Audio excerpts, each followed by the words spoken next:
of renunciation. Many of us feel stuck in the same storming and raging ocean, being unable to navigate ourselves and lost in the overwhelming vastness of the suffering that surrounds us during this pralaya, the great deluge. Our loved ones are dying due to the pandemic. Our homes are being destroyed due to natural disasters. Social institutions are crumbling, and the whole of humanity is in a desperate and dire need of hope.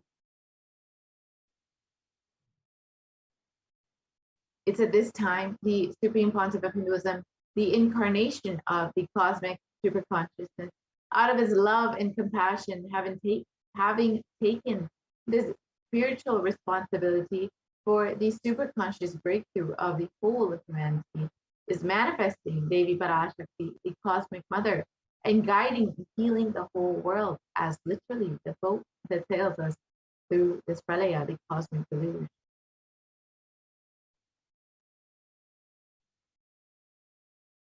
Devi Parashakti is herself manifesting through the Nijavatara and answering each of our prayers, granting boons, healing us, manifesting miracles, removing all our pain and suffering. And Devi has not just attended to us individually, but also as a humanity at large.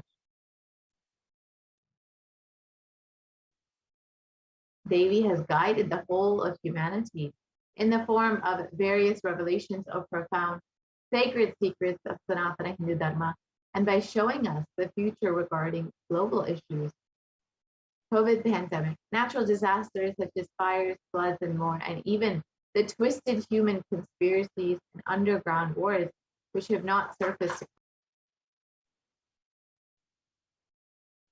In this segment, we will be elaborating on the statistical, scientific, and scriptural references of each sacred revelation, which is manifested precisely as the same guidance emerged from Devi Parashakti, for us to imbibe deeply and start following as Devi Parashakti continues to protect us until the storm ends and we are safely harbored at the shores of our consciousness.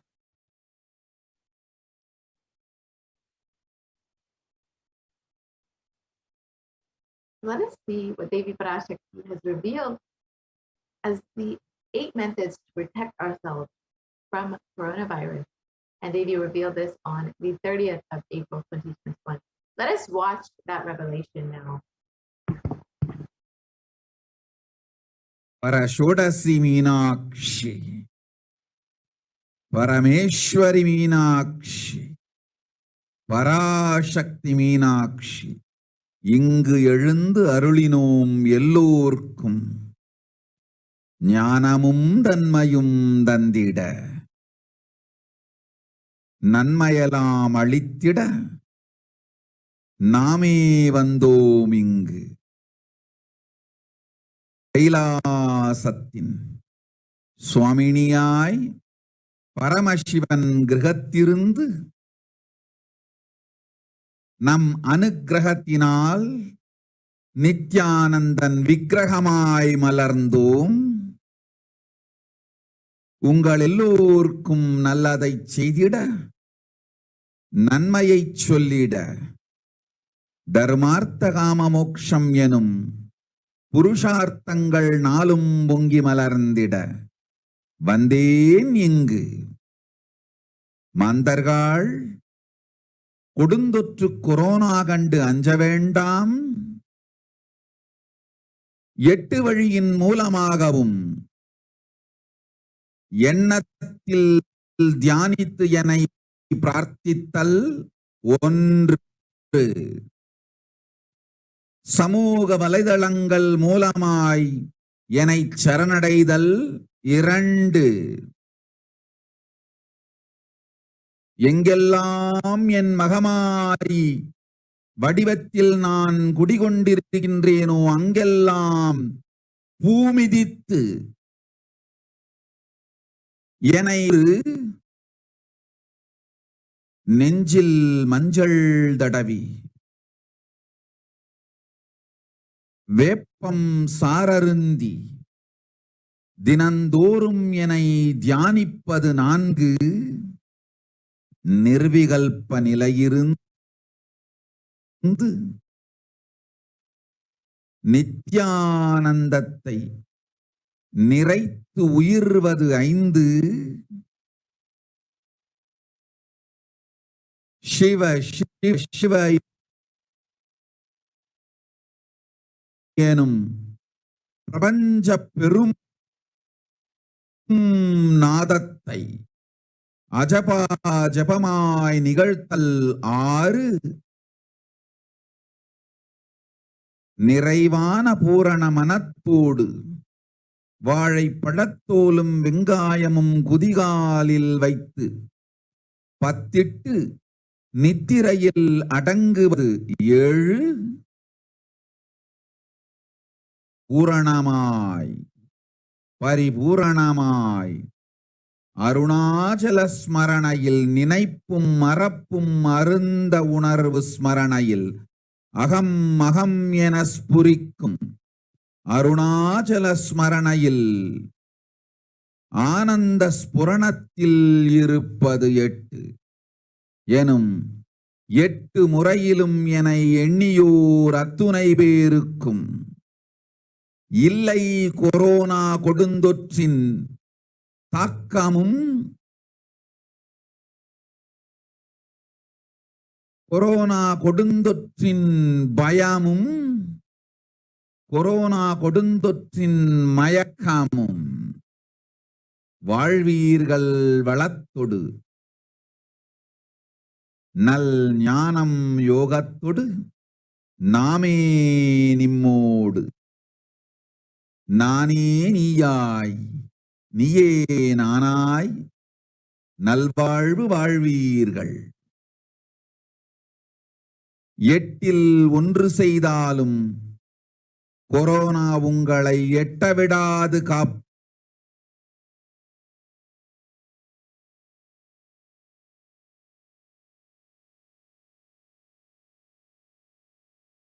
Yes, so let us understand Devi Parashakti's revelations mapped into English.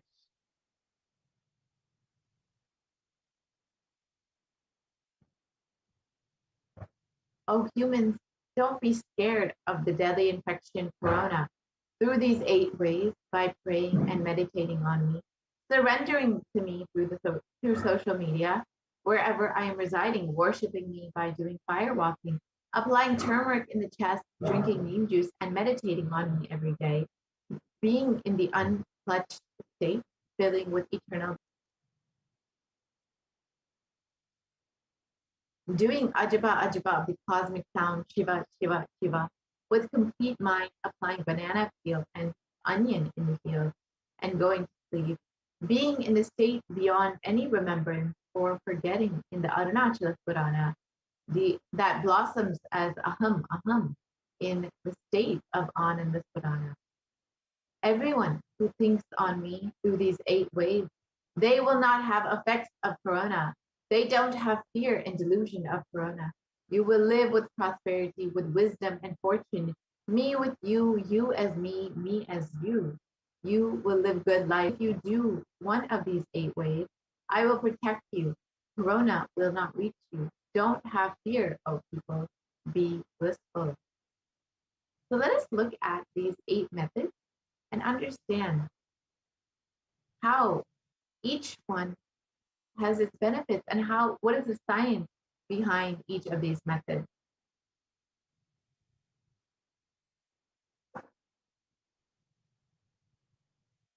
So the first method is praying and meditating on Devi Parashakti. So science has studied meditation extensively and has revealed many benefits. Healthline lists 12 of these science-based benefits, which includes reducing stress. It controls anxiety. It promotes emotional health. It enhances self-awareness. It lengthens retention span. It may reduce age-related memory loss. It can generate kindness. It may help fight addictions. It improves sleep. It helps control pain. And it can decrease the blood pressure and can be accessible anywhere.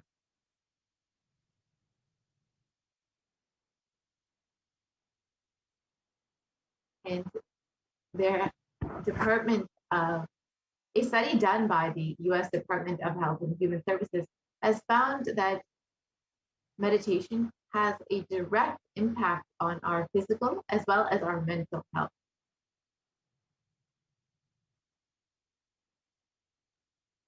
And another study by Cambridge University reiterates the necessity of meditation during times of crisis, such as COVID-19.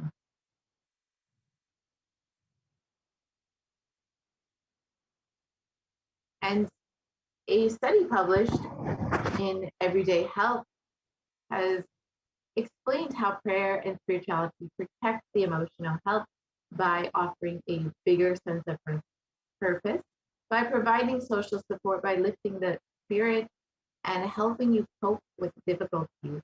And a September 2015 report published in Health Psychology found that when researchers followed 191 people with congestive heart failure for 5 years, they found that those who reported feeling spiritual peace and who also made some healthy lifestyle changes were significantly more likely to live longer than their peers.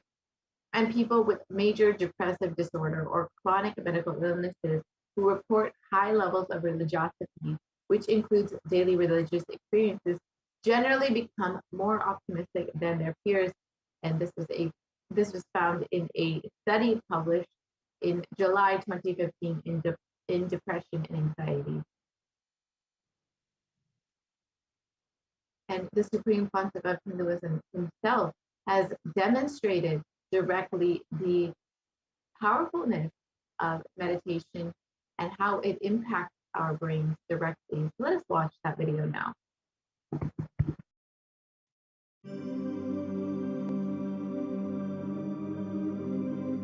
Nithyananda participates and encourages scientific researchers to derive evidences for meditation and healing through meditation. Dr. R. Murli Krishna, President, COO, Integris Mental Health and James L. Hall Jr., Center for Mind, Body and Spirit, Oklahoma in US, and his team invited Nithyananda to derive scientific evidences for meditation and the state of his enlightenment. When Swamiji came, I have requested him to do one thing. I asked him, would you be willing to undergo some scientific investigation of the meditation process? He very cheerfully agreed without one complaint. He went for 3 repeat sessions for PET scanning and 3 repeat sessions for quantitative EEG sessions. And these are really not very easy tests to go through. It requires a lot of patience and a lot of willingness to do that. So we did that. Because if a meditation process is doing something to your brain, we should be able to detect that. Scientific findings are verifiable. They're replicable. You can replicate them, duplicate them. So Swamiji went through, we found some interesting findings. In PET scan, they inject a radioactive dye which goes and sits in parts of the brain that are active. In the normal, non-meditative state, the brain is very active. And when we are seeing someone, the rear end of the brain, the visual cortex, is very active, as shown in the diagram. Usually the brain is so active, there are 100 billion brain cells there. But what meditation does is something very interesting. It shows the frontal lobes getting more active. The frontal lobe is where you have judgment, wisdom, reasoning. Here are some of the brain scans I'm going to share with you. This is alert, non-meditative state. The second one is 30 minutes into this one. 30 minutes meditation. Look at the frontal lobes, how they light it up. They light it up big time. 60 minutes of deep meditation, and here is a deep, deep level of meditation where it lights up significantly right here. Right in the middle, probably 1.5 inches, 2 inches deeper.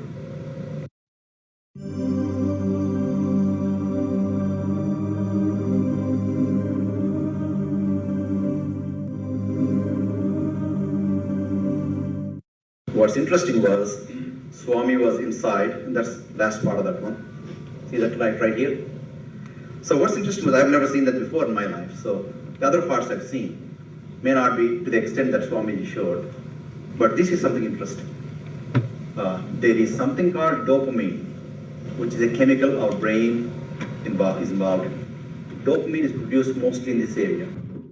And when you have any pleasurable feeling in your body, it is mediated through dopamine. It's a neuroreceptor. It's a chemical that transmits messages of pleasure.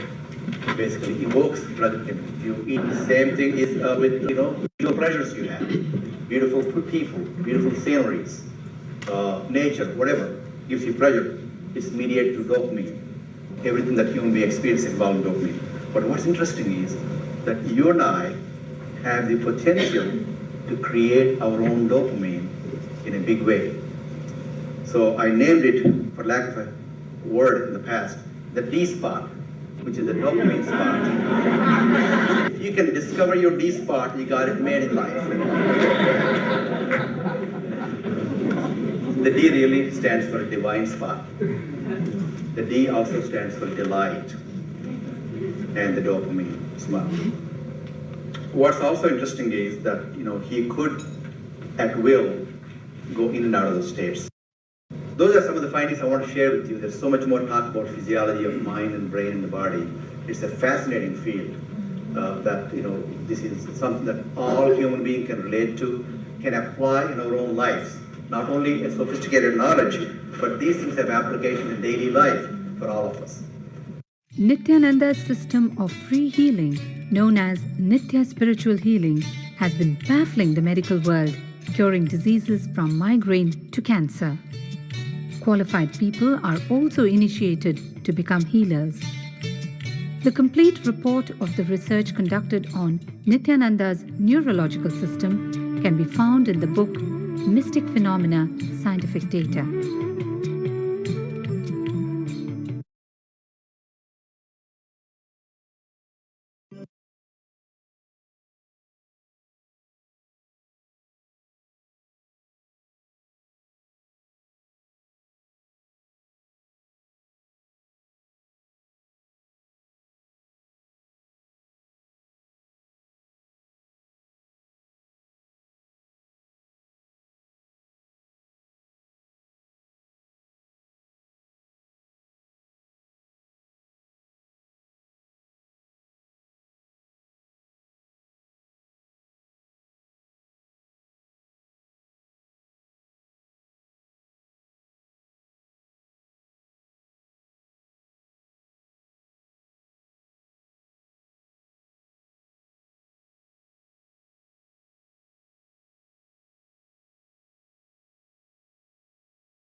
And let us watch what the Supreme Pontiff of Hinduism has revealed about puja and prayer.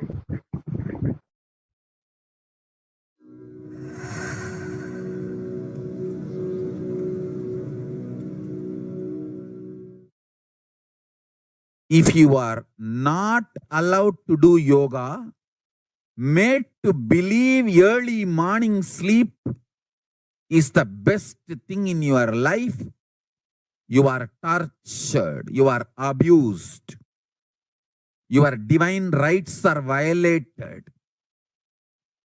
If you are constantly inspired to do yoga early morning, Brahma Muhurta time, and everyday puja, sit that 30-40 minutes and melt down by feeling connection. Understand?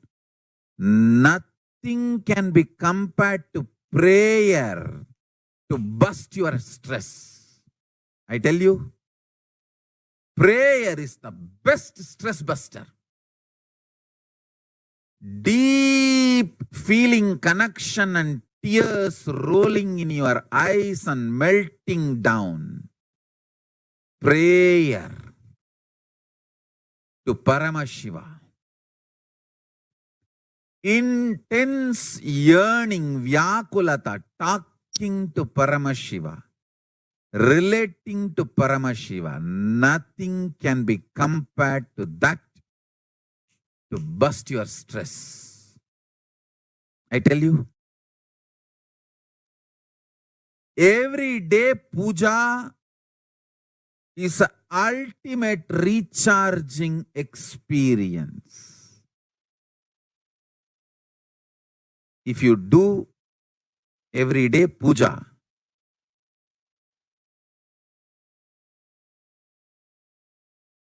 the kind of the stress-free life you will live, your whole biological clock will be aligned to Kailasa. I tell you, I have seen the people who have the habit of Nitya Puja live long. Not just long, happy. In my whole life, it is Nitya Puja, Puja, that gave me all the best things of life. Every day puja, relating with the deities is the best stress buster. Touch the deities, do decoration, dress up. Even now, my best time of the day is when I sit with my deities. When I sit with my deities, dress up the deities, jewel them, spend time with them, talk to them, intensely pray, deeply connect and pray. Understand? You do not know the power of Archavatara. God landing in physical deity form. Never underestimate the power of Archavatara. The Archavatara is equivalent to living avatara. What living avatar can do to you, an Archavatara can do. Atma Linga I am giving to all of you is literally living Archavatara. Is a piece of God. Literally.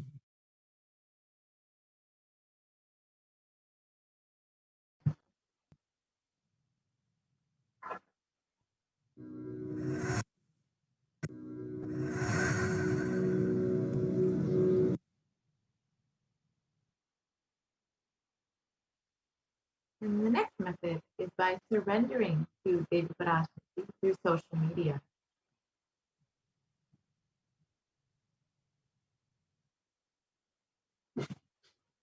During the Akashic readings, Devi Parashakti gives us the opportunity to connect with her through various social media platforms and attends to each of us individually through our prayers and showers us with blessings and boons. Let us now see how we can connect with Devi Parashakti through social media.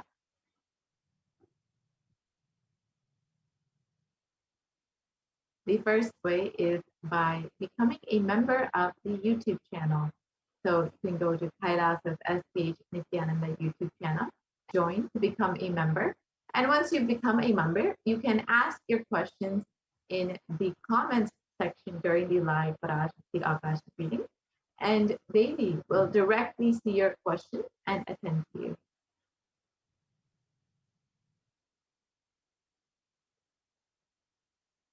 And the next way is by liking and following Kailasa's SPH JGM Nithyananda Paramashivam Facebook page. And you can go ahead and ask your questions in the live video during the live Parashakti Akashic readings. You can ask your questions in the comment section.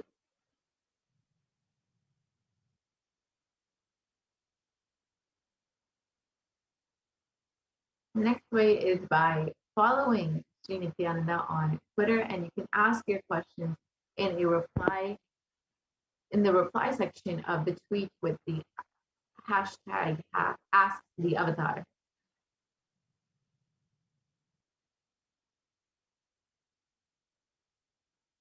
And the next way is by following Sri Nithyananda on Instagram, and you can ask your questions in the comment section.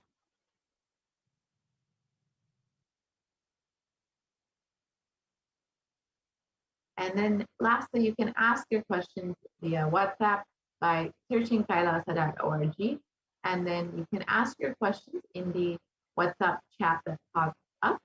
And all of these methods are an easy way to ask your prayers, your questions directly to Devi Parashakti, and they will fall directly in the eyes of Devi Parashakti herself.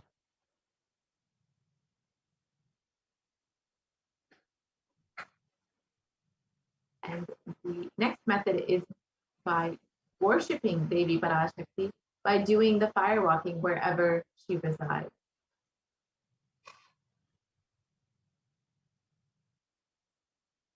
And the Supreme Concept of Hinduism has revealed that fire walking is an alchemy process. And in the words of the Supreme Concept of Hinduism himself, our rishis and munis have been adept and master in every field, whether health or keeping the society safe, and every field. So all the vratams, the pujas, the spiritual techniques, the religious rituals, anything they design is highly scientific and directly useful to the life. Coronavirus will not affect you at all, because that fire walking time, that small blisters you get, just shoots up your whole immunity. That power, the power to protect yourself from any virus or any problem, it's actually a powerful technique. It's a very powerful technique followed in those days, especially during this season.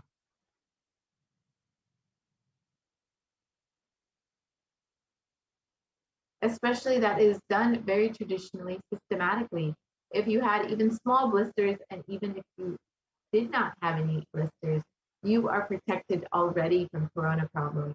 You will not be affected at all. Corona will not work on you. It will not affect you. And don't worry, it's a traditional way of making you immune. Actually, it's a traditional vaccination process. It's 11 feet length, the burning live charcoal on which you are supposed to walk with the traditional powerful music, which activates your lymph system, that mukulam, we call it in the back of the neck.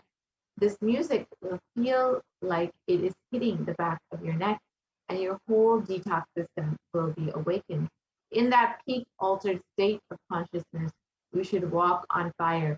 Not just like that, you will walk. You will first awaken, trigger the detox system, and then walk on fire in 11 feet fire pit.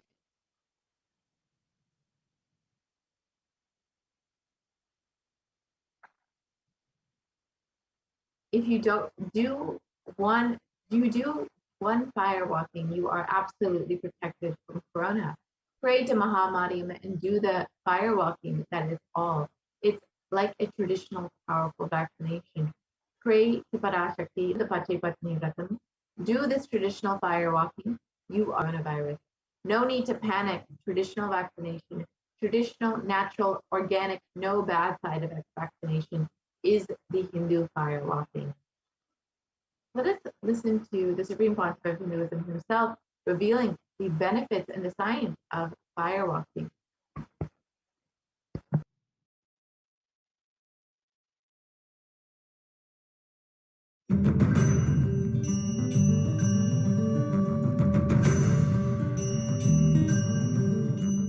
All these transmutation processes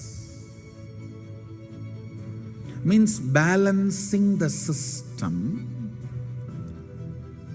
and awakening the whole consciousness to your whole body is what I call transmutation processes. Some parts of your body becomes insensitive to the existence because of the job it is doing, like a feet.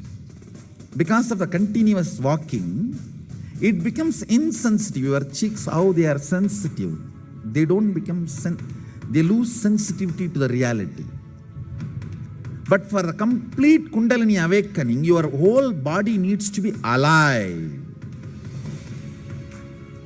and experiencing the reality and ability to experience the higher consciousness. That is the reason we have the process of fireworking.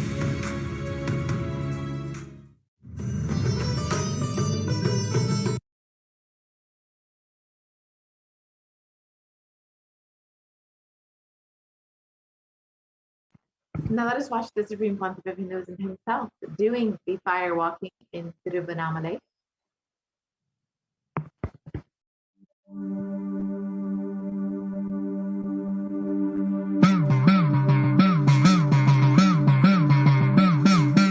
சத்தியம் காத்திடும் உத்தமத்தியே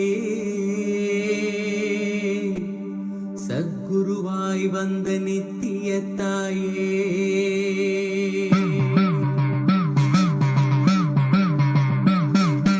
வேதங்கள் வணங்கிடும் ஆதியும் நீயே ஜோதிமலையிலே அவதரித்தாயே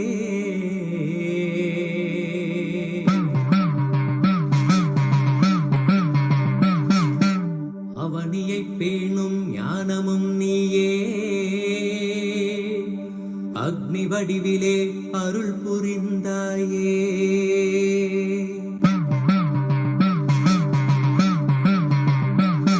தீனிலே பிறந்தவளே நித்ய ஆனந்தத்தியே நித்யானந்தேஸ்வரி தீனிலே பிறந்தவளே நித்ய ஆனந்தத்தியே நித்யானந்தேஸ்வரி கருமங்களை கொண்டிட வந்தாய் நித்யானந்த தர்ம மண்ணில் வென்றிட வந்தாய் கருமங்களை கொண்டிட வந்தாய் நித்யானந்த தர்ம மண்ணில் வென்றிட வந்தாய் தீனிலே பிறந்தவளே நித்ய ஆனந்தத்தியே நித்யானந்தேஸ்வரி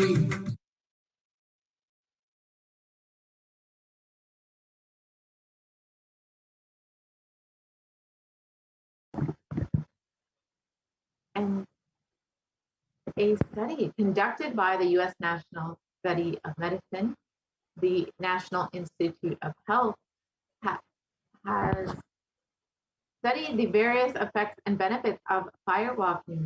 And they found that those who participated in firewalking had increased levels of happiness and lower fatigue levels compared to those who did not participate in firewalking.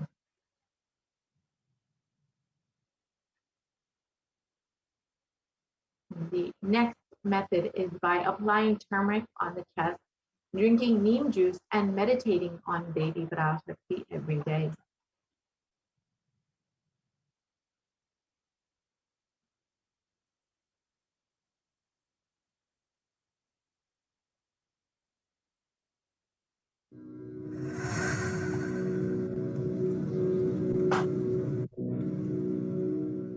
So this Bididi.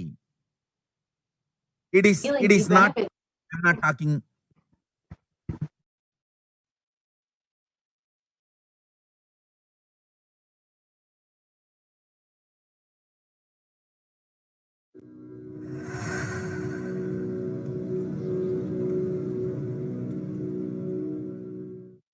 Bididi. It is talking from air. I am talking from ground. In Bididi, before we came to that land, 30 borewells were dug, no water. Now, from the day we came till now, we have water for 10,000 people to live comfortably in that very land.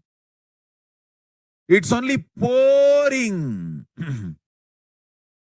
pouring. Karumari's grace. Wherever we started ashram, nature completely cooperates because we know biology, whole biology thinks.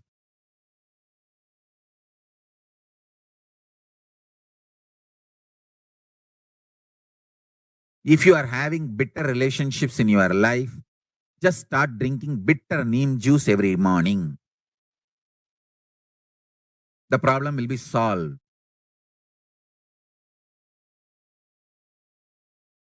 Understand, if you are irritated, even if you don't react, even if you don't talk to people, you release that kind of vibes. Take Haritaki. You will see you release sweet kind of vibes. Take neem juice. You release healing, compassionate vibes. A woman who applies neem powder and takes bath, who applies turmeric powder and takes bath, is equivalent to Karumari Mahamai.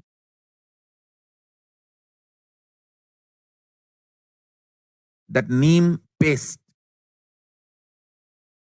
and turmeric powder, if a woman takes bath with that, she is equivalent to Mahamai. She is embodiment of Karumari, because she will be manifesting that same vibes of Karumari. I sincerely recommend people start doing all these activities, like applying neem paste and taking bath, applying haritaki powder and taking bath, applying turmeric powder and taking bath, applying basma and taking bath, especially for men, basma, for women, neem paste and turmeric paste. All four can be used by all genders. That is different. If you want specific, I'll recommend the neem and turmeric for female body, haritaki and basma for male body. Understand, your whole biology things. Working on whole biology changes the whole life. So, now with this understanding the whole biology things,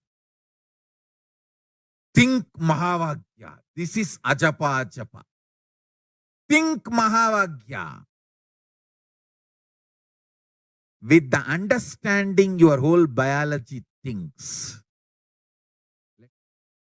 Om Nithyananda Paramashivoham. Blessings to all of you. Start manifesting powers now.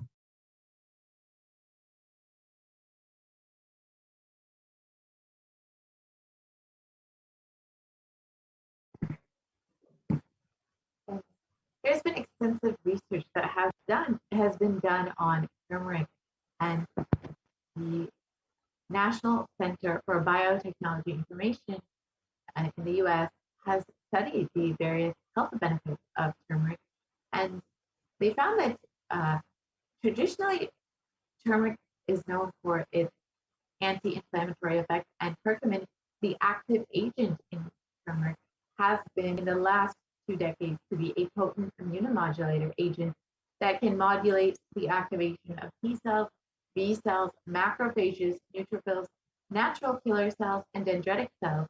And curcumin can also downregulate the expression of various pro-inflammatory cytokines, including TNF, IL-1, IL-2, IL-6, IL-8, IL-12, and chemokines. And this is most likely done through the inactivation of the transcription factor NF-kappa B.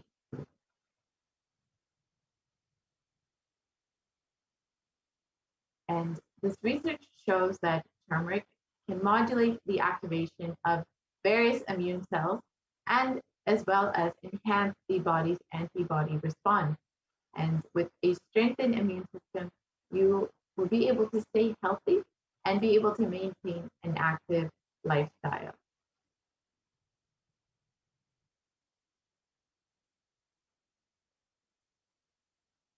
And in India.com, it was also reported that neem can help fight against coronavirus, and it's a very important component of Ayurveda.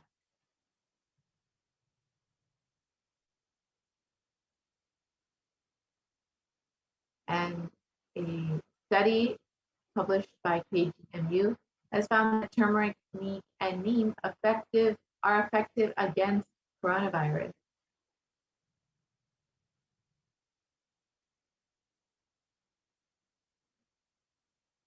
The next method is with complete mind, applying banana peel and onion in the heels and going to sleep.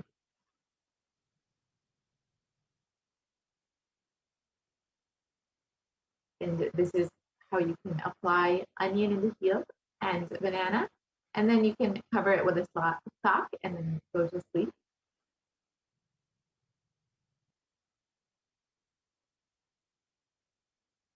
And onion is very well known to be a potent detoxifying agent, and in Medical Daily it was reported that onions contain a high amount of sulfur compounds, which not only give onions the recognizable smell, but are also powerful detoxifying agents, and with more than 100 sulfur-containing compounds, which are what cause the eyes to tear.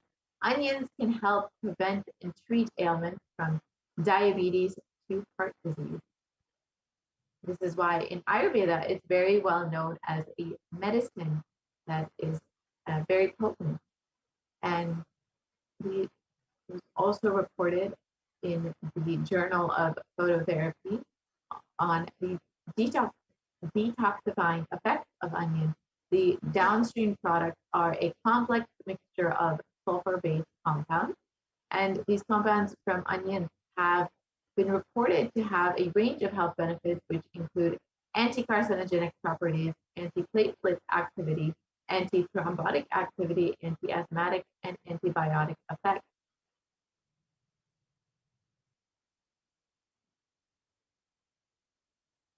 And the next method is being in an unclutched state, filling with eternal bliss. Let us understand these signs of unclutching revealed by the Supreme Concept of Hinduism himself.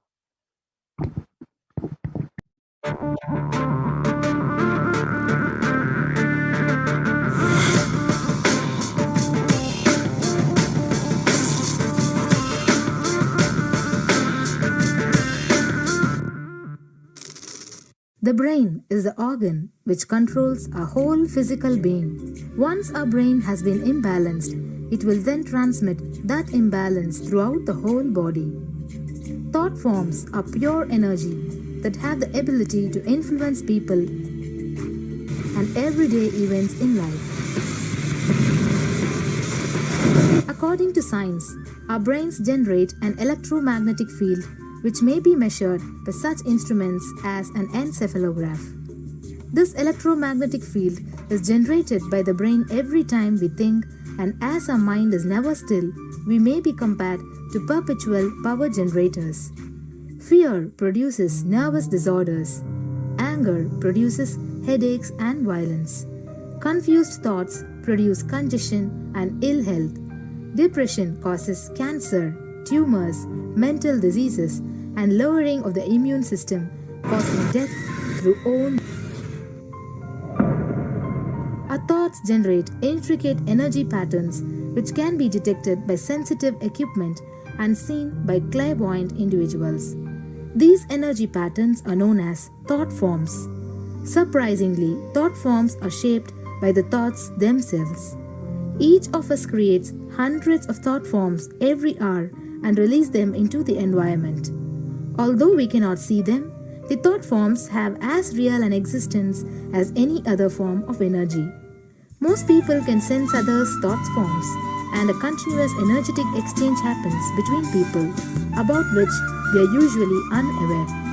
This also explains why we sometimes take a sudden liking or dislike to a certain person directly on meeting them.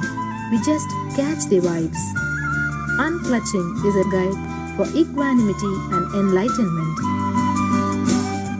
Thoughts are like bubbles in a fish tank. Just as bubbles in a fish tank rise from the bottom. Our thoughts also rise in the same manner.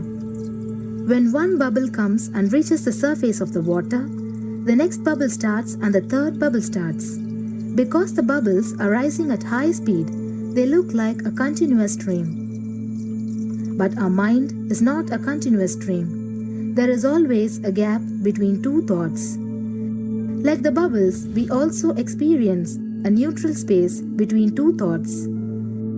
This neutral space between two thoughts is our original state, the pure silence.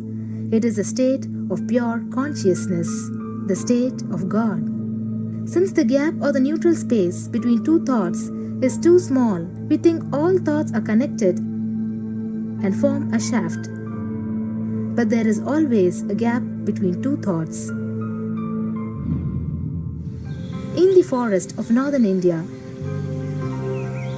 the hunters trap the birds using a trap. They tie a rope between two trees. The rope is the shaft that we create by connecting two thoughts. In the middle of the rope, they secure a wooden stick. The stick is our mind. The rope is tied at the midpoint of the stick.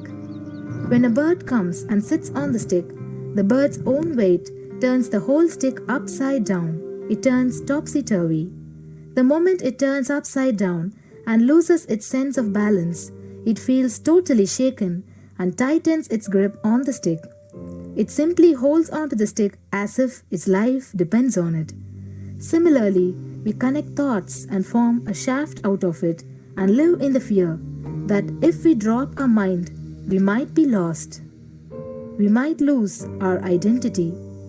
Because it is hanging upside down, it thinks, if I unclutch from this stick, I will fall and die.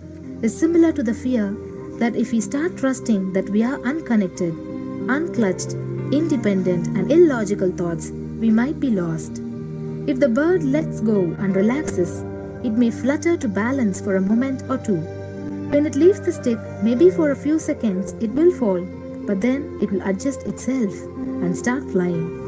In the same way, we hold on to whatever we think is our identity and security, our education, our mind, our life, our relationships, or our bank balance. Ultimately comes to remove the stick that is our identity. Just like the bird, we don't realize that if we drop our mind, at that moment we can become a Paramahamsa. That very moment we can be liberated.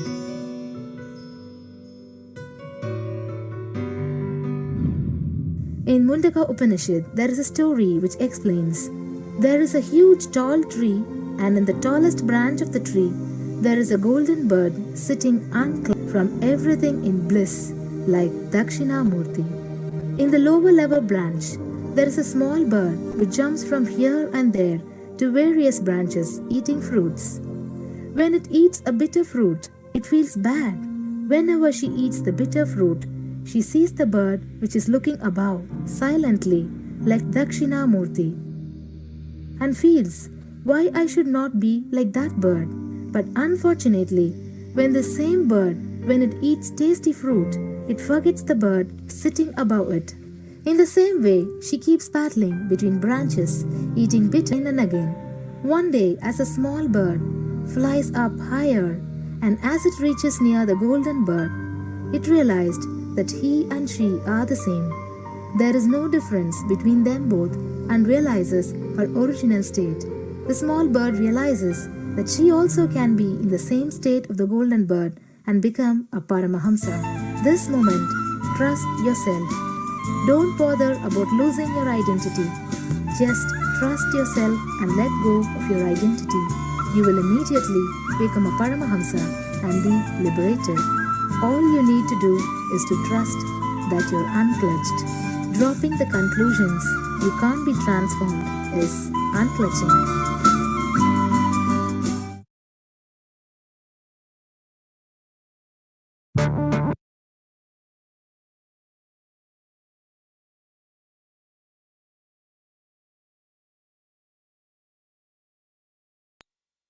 And the next method is by doing Ajiba Ajiba of the cosmic sound Shiva, Shiva, Shiva.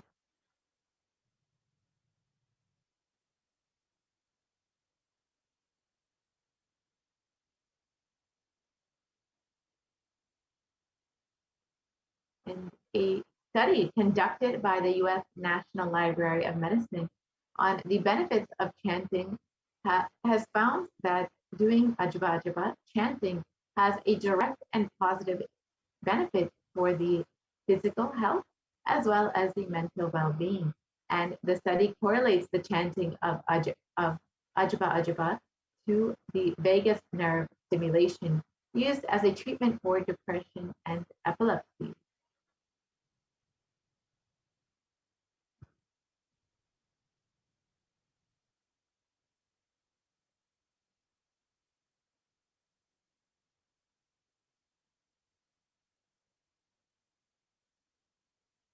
And a study conducted by Dr. Masuro Imoto established that human intentions, words, or thoughts can change the molecular structure formation in water.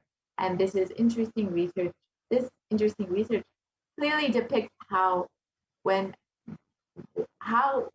the water is being exposed to positive sound vibrations, the molecular formation in the water changes to a pleasant formation, whereas a negative sound vibration or words can disfigure or distort the water molecule formation.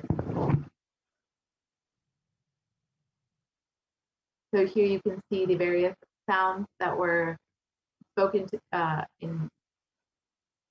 water, and there were two experiments done where one positive sounds or vibrations or words were given to water, so compassion, thank you, wisdom, and they found that the water formed these beautiful crystal snowflake-like structures, and when negative words or sounds were played for the water, like heavy metal music, I will kill you, you fool, and they found that the water had very disfigured, disjointed structures, and it did not form into this beautiful molecular structure when, like what the positive sounds created in the water.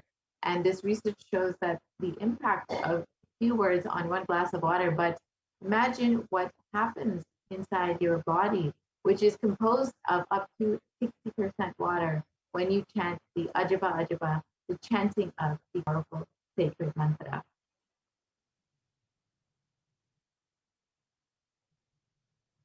And the last step is being in the state beyond remembrance, beyond any remembrance or forgetting in the Arunachala Purana that blossoms as Aham Aham, the Ananda Purana. And these are the 8 methods that Devi Parashakti has revealed in order to protect yourself from corona by praying to her, connecting with her, and worshiping her through these 8 methods. You will surely be protected from coronavirus. And with this, we will be concluding this portion of the program, and we'll be entering into the next segment where we will understand how we can connect with Devi Parashakti more deeply. And Devi has been continuously guiding us over the last several months. She's even revealed the method for protecting ourselves from coronavirus. So if you are just overflowing with love and gratitude for your divine cosmic mother, you can stay tuned for this segment where we will understand the various offerings that you can make to Devi Parashakti and how you can connect with Devi more deeply.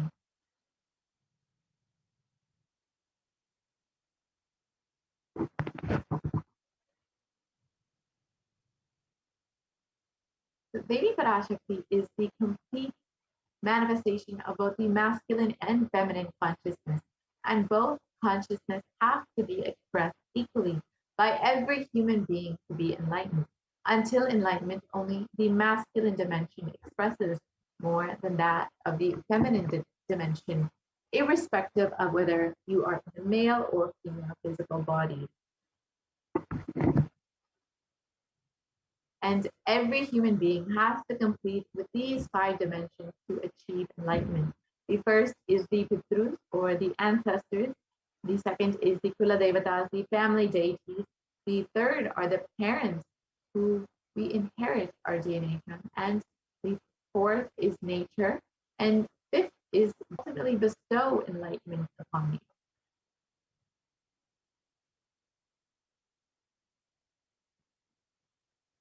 And the incompletions are life negative adharmic cognitions in these 5 dimensions, which lead to misconstrued karana and karya, the cause and effect, which further lead to suffering and pain and calamities in individual, personal, and collective and global levels.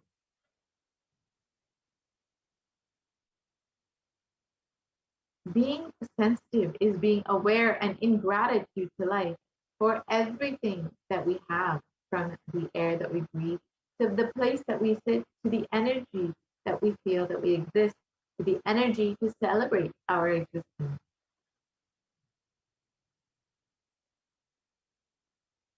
These 43 energies constitute our human body, which, when all 43 are integrated to Dharma, one becomes enlightened.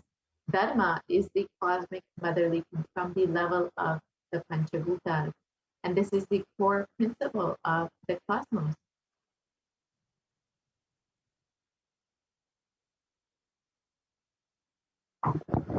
Awakening the sacred feminine is key to enlightenment.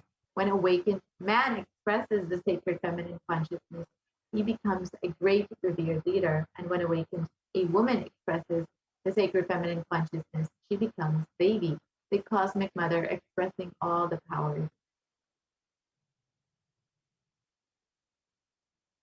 And the key to awaken the sacred feminine consciousness is conscious sovereignty, which the Supreme Concept of Hinduism has revealed immensely about over the last several months and have blessed us into over the last several months.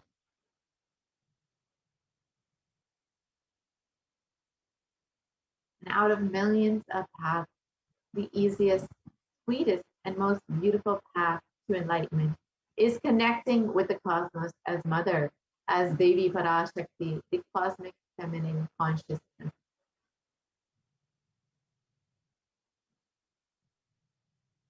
And Devi is the one who expresses as Guru all the gods and all the manifestations in the universe. She can straight away deliver enlightenment by connecting to the cosmic umbilical cord.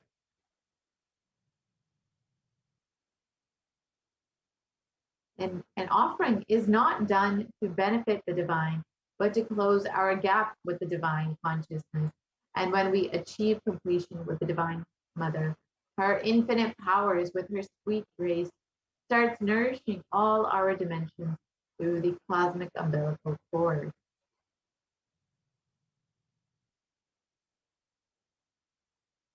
There's nothing too small or too big one can offer to connect with the Divine Mother. It has to be from a space of love, of a child looking at a mother and handing her what it has to share with her. Out of deep love and gratitude, it can be a cup of milk or a flower, or it can be a precious jewel to adorn her smiling face or her hair. And the Vedic rishis have clearly stated the technique to connect with the sacred feminine consciousness, to awaken the same qualities in us. And one can connect with Paramashiva through oneness, but with the divine cosmic mother, it is only by worshiping her feet with devotion.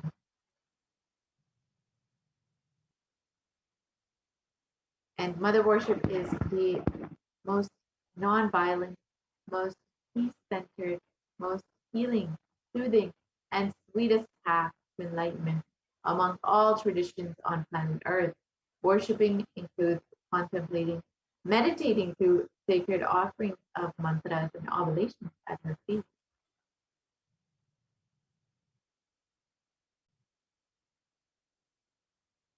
And mother worship, as we have stated, is the sweetest path to enlightenment.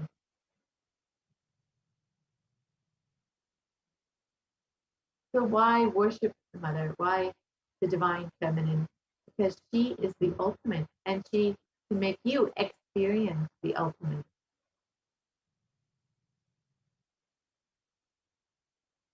This is the Shastra Pramana for Devi Parashakti.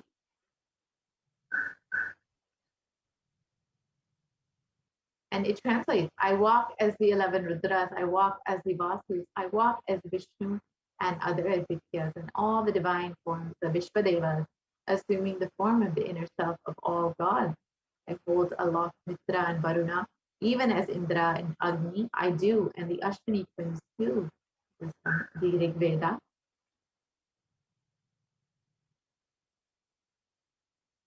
The Ekadasha Rudras, Maharudra, Ashtavasus, Dvadasha Adityas, the Vishvadevata, all of them are my retinue. I move around in my various forms with them as my retinue. I protect all of them, including Mitra, Varuna, Indra, Agni, and the Ashwini Devatas.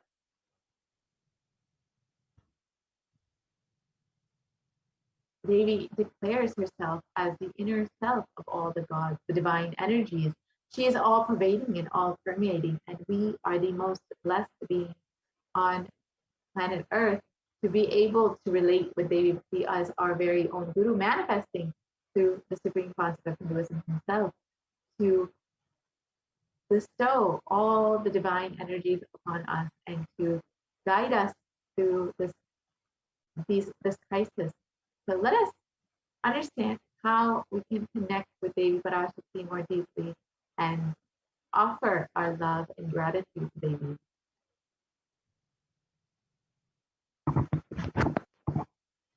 So the very first offering that we have is the E-Hundi offering, which is the general donation, which can be made in any amount.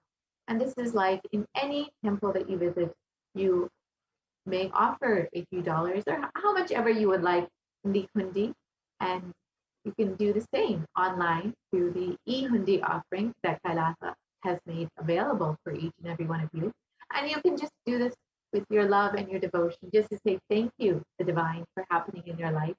And it is stated that Devi is fond of true devotion and is realized through true devotion. She can be won over through true devotion, and she removes all fears.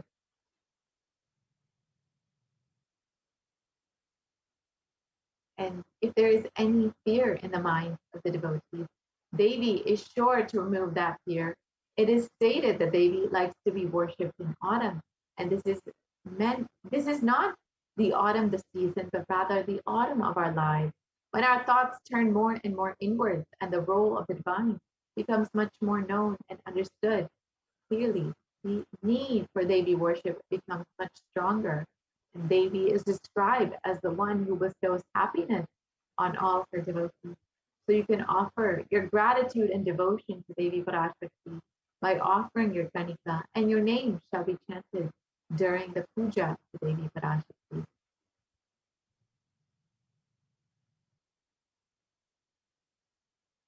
The next offering is the Sankalpa chanting, or the offering of your conscious resolution to Devi Parashakti. And in the Saundarya Lahari, it states that the mantras I chant with the sacrifice in my soul become chanting of your name. Let all my movements become auspicious mantras, that my travel become perambulation around you.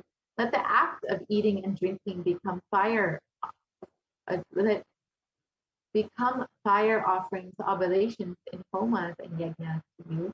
Let my act of sleeping become salutations to you, and let all actions of pleasure of mine become part of your worship. And when you offer the Sankalpa chanting to Devi Parashakti from this context, you will be blessed with all boons, asked and unasked, remembered and forgotten, and all of it will manifest by the grace of Devi Parashakti herself. The next offering is the Devi Sahasranama Swadnakasu, which is the golden coin of the various names of Devi Parashakti. And each of these various names are the various divine qualities of Devi Parashakti, whether it's her infinite compassion or her overflowing knowledge. Whichever quality you may be connecting with, you will be blessed with all of these Ananta Kalyana Gunas, the divine qualities and attributes of Devi Parashakti when you offer this Sahasranama Swadnakasu.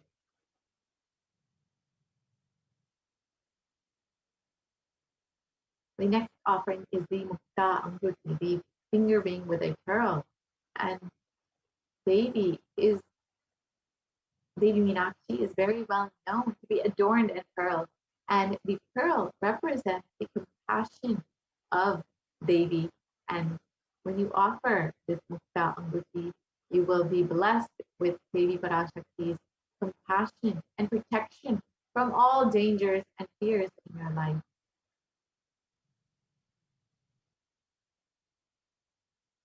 The next offering is the Swarna Padma Pushpa, the golden lotus. And it is stated that Devi is the one who bestows accomplishments and intellect, the one who showers worldly prosperity. And Devi is the one who powers the subtle mantra of the cosmos. I bow to you, O Devi Mahalakshmi. And so when you offer this Swarna Padma Pushpa, you'll be blessed with attracting positive relationships in personal and business dimensions of your life.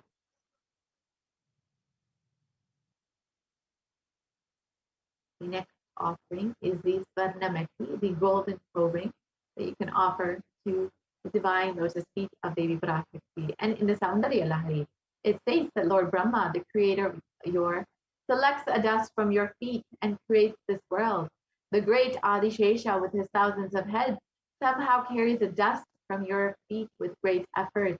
And the great Lord Rudra takes it and powders it nicely and uses it as holy ash.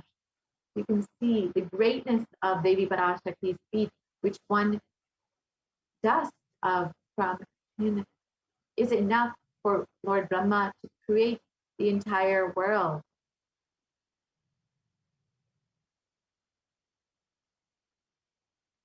You will be blessed with a lifetime of leadership qualities by offering worship to the divine lotus feet of Devi Parashakti. And this can be achieved even by worshipping a tiny grain of dust from her feet. And the Methi is a gold toe ring that you can offer to adorn the divine lotus feet of Devi Parashakti. The next offering is the Mantika, the gold hairline jewelry, which Devi is described as the one who makes the nectar flow from the Sahasrara, the crown center, to the Anya, the third eye, and permeates all our 72,000 nadis, the energy centers, to give us the ultimate experience of the cosmos. So when you offer this Mantika, the gold hairline jewelry, you will be blessed with your Sahasrara overflowing with the bliss energy and be blessed to have an enlightened lifestyle.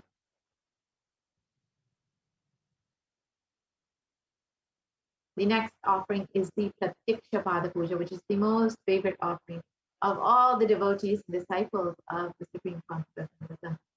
This is a very special offering that you can make to your very own Guru, who is manifesting Devi Parashakti just for your blessing and healing. And Adi Shankaracharya has stated the greatness of worshipping the Guru's feet. He describes, my repute has traveled in all directions through my philanthropy and prowess. All things of this world are in my hands as rewards for my virtues. Yet if one's mind be not centered upon the lotus feet of the Guru, what then, what then, what then? You can see the greatness of worshipping the Guru's feet, who is manifesting the feminine consciousness, the one who is beyond the idea of male and female. And when you worship the divine lotus feet of the Guru in the dimension of the Cosmic Mother, you will be blessed with the most auspicious, sweetest path to enlightenment.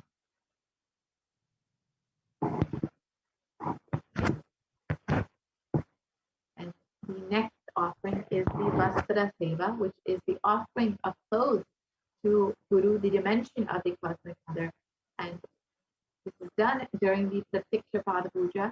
And when you offer this, you will be bestowed with all protection in your life and a sweet path to enlightenment.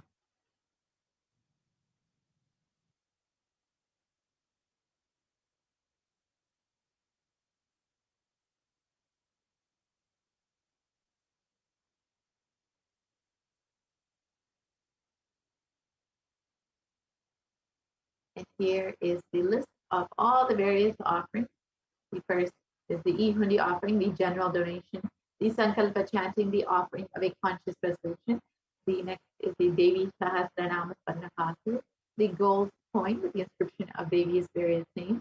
The Mukta Anguti, the finger ring with a pearl, the Svarna Padma Pushpa, the golden lotus, the Svarna Metti, the golden toe ring, the Mantika, the gold hairline jewelry, and the Pratiksha Padapuja, the worship of the lotus feet of the Guru, and the Vastra Seva, which is the offering of cloth to the Guru. So you can make any of these offerings by visiting gateway.nithyanandeshwarahindutemple.org/NHTLA, and you can direct yourself to the Parashakti Bhava Samadhi Darshan donations page. And this is what you will be seeing when you visit this website. And you can select whichever offering you would like to make. It is in a very simple drop-down menu. And here you can see all of the various offerings in the drop-down menu, and you can choose whichever one you would like. Say you would like to offer the Svarnameti, you can go ahead and choose that. And you can choose as many as you would like. You would like to offer one on behalf of your daughter, and as well as for yourself, you can choose two and add that to your cart. And this is what your cart will look like once you have added all of your offerings. You can verify everything is there, and then you can proceed to the checkout.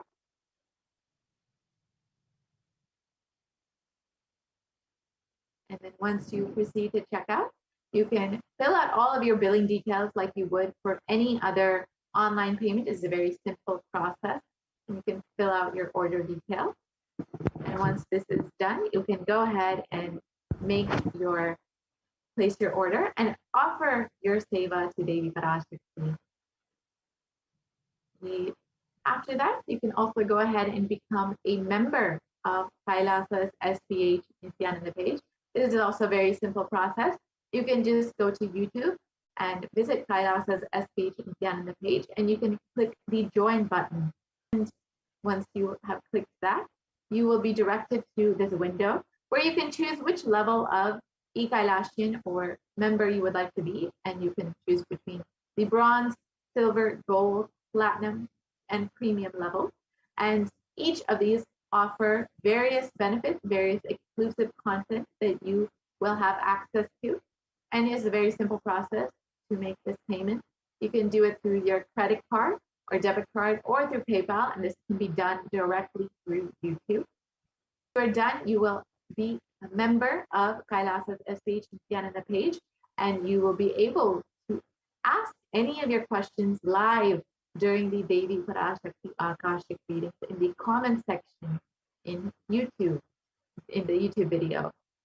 And if you do not see this join button, as was shown earlier, it means you are already a member and you will already have access to all of this exclusive content. So once you are done with that, you will be a member and you will have all of the various benefits of becoming a member of Kailasa's HDH Nithyananda page. And so with this, you can see the link for the offerings that you can make. So you can visit gateway.nithyanandeshwarahindutemple.org/NHTLA, and you can direct yourself to the Parashakti Bhava Samadhi Darshan donations page. And this is where you can make your offering. So again, this link will be projected for a few moments. And with this, we will be concluding this portion of the program. And we will be entering into the next segment, where we will be hearing from the Adi Kailasa Sarvatmikita, where the Supreme Concept of Hinduism has opened up all of the Kailasas in India for the Kailasa COVID care centers for multi-layer quarantine in order to protect all of the citizens from coronavirus during this time. So we have Ma Dayamai Swami with us here today to guide us through all of the various activities that are going on in Adi Kailasa Sarvatmikita. So thank you so much, Ma Nithyananda. Thank you for joining. Thank you, Ma Nithyanandam. Nithyanandam, everyone. Welcome back and to this segment of the Kailasa's de facto spiritual embassies, which are now the COVID care protection centers, which are adding to not only protection from the COVID, which are giving you a conscious breakthrough, adding more joy, more peace, more blissful life. So let us understand with the Supreme Pontiff of Hinduism, Jagadguru Mahasannidhanam, His Divine Holiness Bhagwan Nithyananda Paramashivan's blessings. Let's start with the Sadguru Vandanam. Nithyanandam Paramasugadam Kevalam Jnanamurtim Dvandvatitam Gagana Sadrusham Tattvamasya Ekam Nityam Vimalamachalam Sarvadi Sakshibhutam Bhavatitam Triguna Rahitam Sadgurum Tam Namami. Yes. If you see the statistics across the world today, the COVID-19 Delta variant is still most concerning, says the World Health Organization experts. Even with the emergence of the new COVID-19 variant, the Delta strain remains the top concern globally, appearing to outcompete others. Senior officials with the World Health Organization said on Tuesday, I think the Delta variant for me is the one that's most concerning because of the increased transmittability, said Dr. Marina van Kerkhove, the agency's technical lead for COVID-19, speaking during an online question and answer session. It's doubly transmissible compared to the ancestral strain, which means that it can spread to more people. According to the World Economic Forum, the reports, the COVID-19 made the world less peaceful. COVID-19 variant incidences and fatalities, January 2020 to April 2021. You can see the violent incidences related to the pandemic peaked in April 2020. The prevalence of depression and anxiety remains high among younger adults in France. Younger adults are more likely to report symptoms of anxiety and or depressive disorders during the COVID-19 pandemic. Ages 18 to 24, the younger adults, which are aging between 18 to 24, about 56.2% got affected, and ages 25 to 49, about 48.9% got affected, and about ages 50 to 64, about 38.1% got affected, and ages 65 plus, about 29.3% are reporting symptoms of anxiety and or depressive disorders.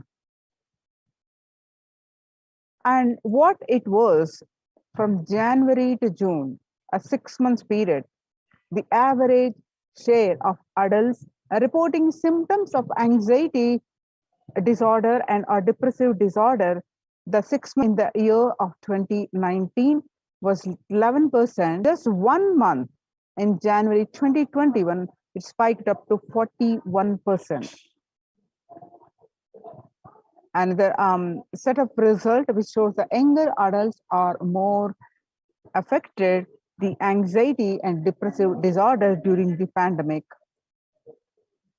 The stress in America in 2020, a national mental health crisis, COVID-19 is a significant stressor for most Americans. Nearly 8 in 10, which is 78%, say the coronavirus pandemic is a significant source of stress in their life. Nearly 7 in 10, which is 67%, say they have experienced increased stress over the course of the pandemic. COVID-19 could exacerbate the doctor's existing mental health burden. More than 60,000 US healthcare workers have contracted COVID-19, 300 have died.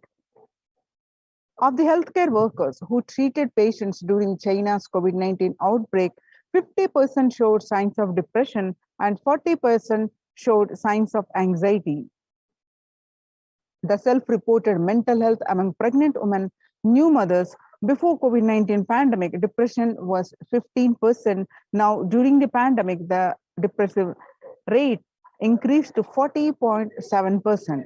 Now, what it was, the anxiety before the pandemic was 29%, and now during this pandemic, the anxiety level is increased to 72%.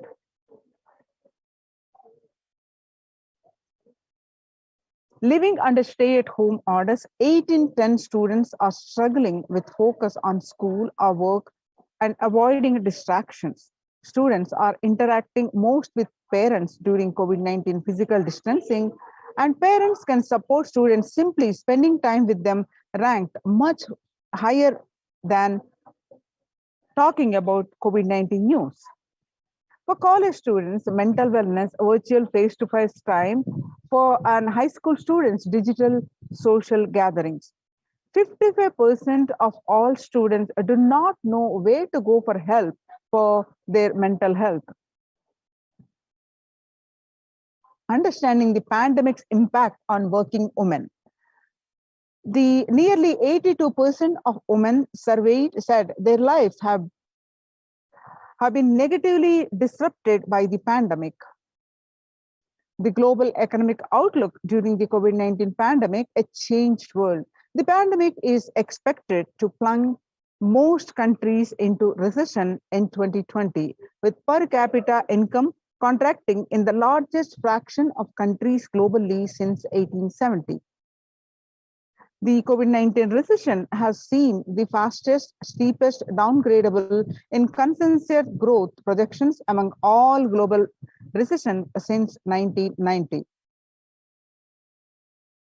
According to the UN news, COVID-19 threatening global peace and security. UN chief warns. While the COVID-19 pandemic is the first and foremost a health crisis, its implications are far more reaching and could threaten global peace and security. The UN Secretary General told members of the Security Council in a closed video conference held on Thursday. But the pandemic also poses a significant threat to the maintenance of international peace and security, potentially leading to an increase in the social unrest and violence that would greatly undermine our ability to fight the disease. He warned, later stating that the Council's engagement will be critical to mitigate these implications. COVID-19 profoundly affecting peace across the globe, says the Secretary General in address to Security Council. The COVID-19 pandemic is profoundly affecting peace and security across globe. Secretary General Antonio Guterres told the Secretary Council in a 2nd July 2021 video conference debate, pressing the chamber to use its collective influence to protect the millions affected by conflict and already facing acute vulnerabilities. Addressing the 15-member organ on the impact of COVID-19 on international peace and security, Mr. Guterres said the health pandemic is fast becoming a protection crisis. Collective security and our shared well-being are under assault on many fronts. He emphasized, led by a relentless disease and abated global fragilities, our challenge is to save lives today while buttressing the pillars of security for tomorrow. The COVID-19 updates from UNEP, the environmental program. Time to get serious about the climate change. On a warming planet, no one is safe. You have been telling us for over 3 decades of the dangers of allowing the planet to warm. The world listened, but it did not hear. The world listened, but it did not act strongly enough. As a result, climate change is a problem that is here. Now, nobody is safe and it is getting worse faster. According to the International Labour Organization, COVID-19 is a threat to peace building in conflict-affected nations. The COVID-19 crisis has worsened already fragile situations. The ILO is more aware than ever of its responsibility to promote peace and resilience in the time of this global pandemic. The Mumbai mayor says the third wave is here. What to do? What do the September surge in COVID cases tells us? The city's mayor has said that the third wave of COVID is already upon Mumbai, pointing to a sudden spike in cases.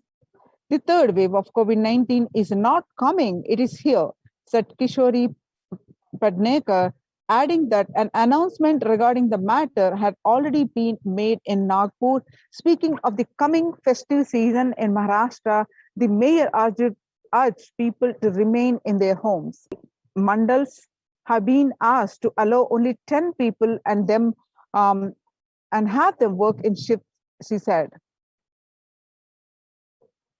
The breakthrough infections found in 25% health staff study. A little over 25% of healthcare workers were infected with coronavirus despite getting fully vaccinated. A recent study has revealed, giving an insight on the breakthrough infections due to the Delta variant. The study, jointly conducted by the Institute of Genomics and Integrative Biology and Maximum Hospitals in Delhi NCR, found that vaccination breakthroughs were far more common during the Delta outbreak in Delhi than previously reported.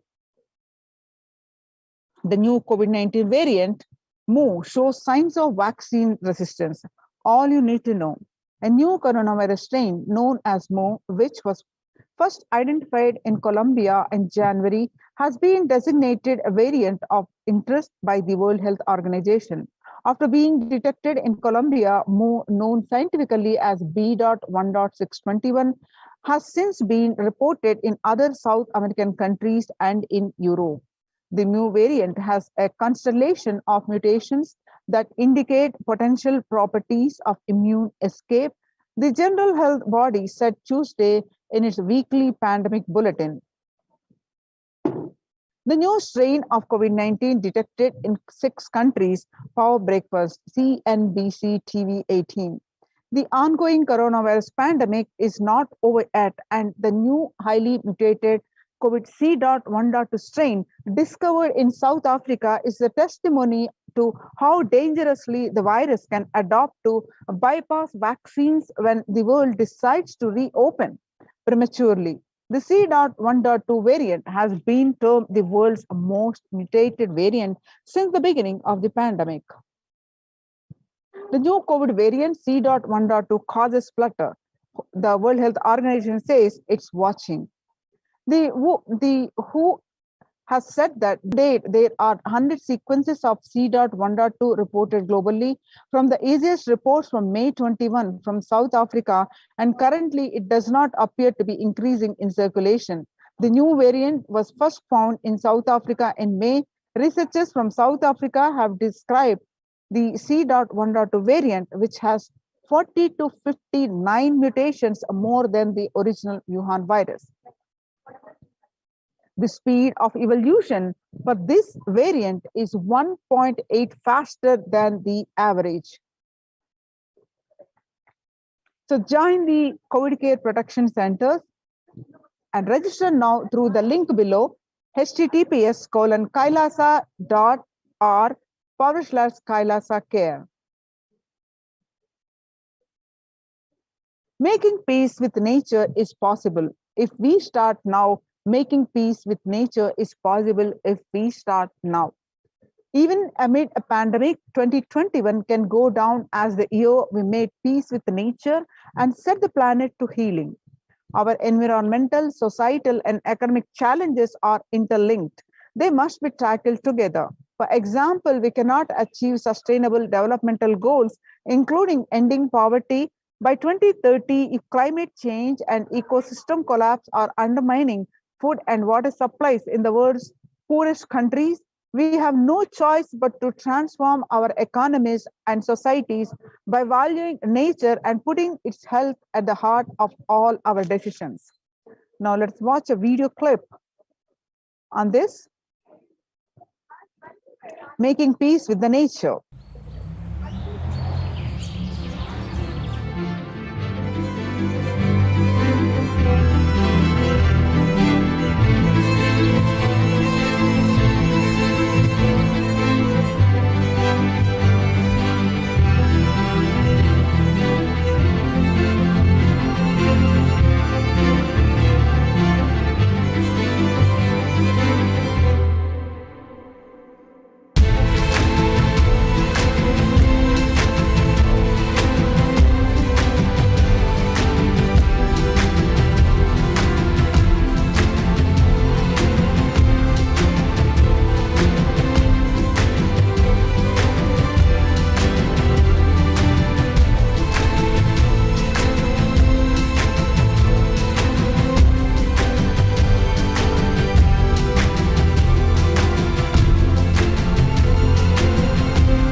The World Health Organization Health and Peace Initiative. Health and peace are interrelated. In the words of Director General of World Health Organization, Dr. Tedros, there cannot be a health without peace, and there cannot be a peace without health. If individuals and groups enjoy equitable access to health services, fulfilling their rights to physical and mental health, and health actors design neutral health interventions that promote trust and dialogue, and communities are empowered to cope with violent conflicts, then health coverage is more universal. Grievances can be heard and addressed to generate trust around the health emergency. Concerns affected communities are more likely to make meaningful contributions to peace and reconciliation, and to resist incitement to violence. The world today, on International Yoga Day on 21st June 2021, theme Yoga for Well-Being. The day will be marked at a time when COVID-19 pandemic continues to upend lives and livelihoods of people globally. Beyond its immediate impact on physical health, the COVID-19 pandemic has also exacerbated psychological suffering and mental health problems, including depression and anxiety, as pandemic-related restrictions continue in various forms in many countries. This has highlighted the urgent need to address the mental health dimension of the pandemic, in addition to the physical health aspects. The message of yoga in promoting both the physical and mental well-being of humanity has never been more relevant. A growing trend of people around the world embracing yoga to stay healthy and rejuvenated and to fight social isolation and depression has been witnessed during the pandemic. Yoga is also playing a significant role in the psychosocial care and rehabilitation of COVID-19 patients in quarantine and isolation. It is particularly helpful in allaying the fears and anxiety. The United States Institute of Peace. Amid COVID, we need enhanced international coordination to build peace.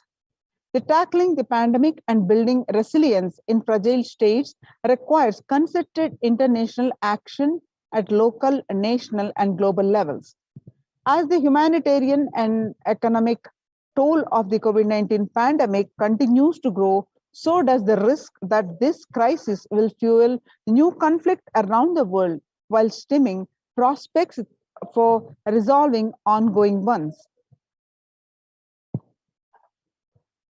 The Sustainable Developmental Goals, the UN spotlights health benefits of yoga, ancient practice that can see stress in our modern laptop lives. Yoga is a practice that can be relevant to all ages, relevant to all cultures, irrespective of what socio-economic status people represent. It can be used to unite our complex, difficult world, to promote not only healthy lifestyle, but to promote peace and security in the world, says Dr. Nata Manabde, Executive Director of the New York office of the World Health Organization, at an event entitled Conversation Yoga for Health. The stronger health systems and universal health coverage must be a priority.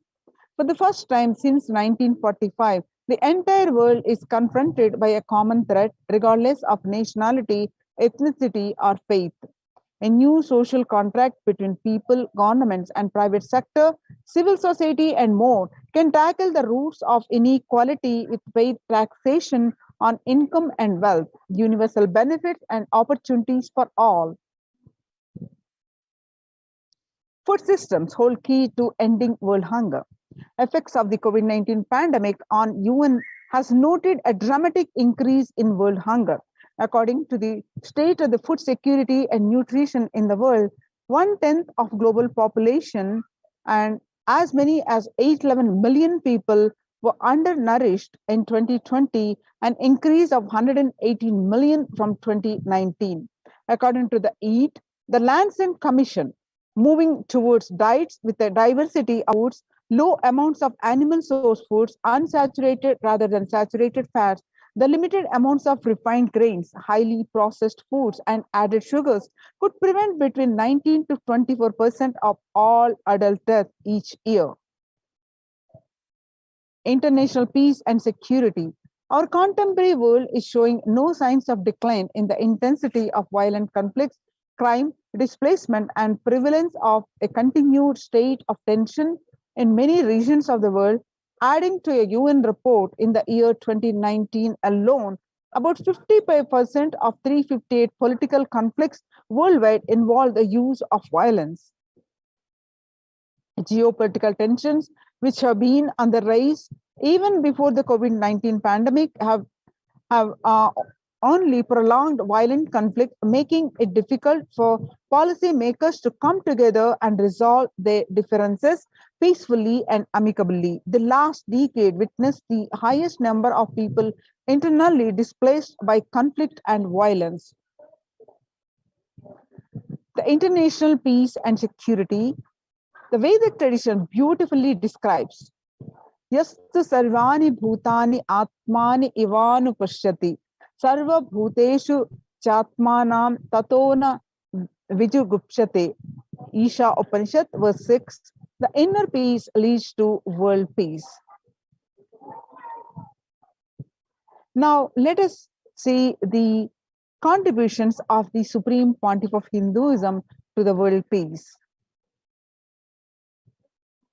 The Supreme Pontiff of Hinduism always says the self-transformation secret to achieve global peace.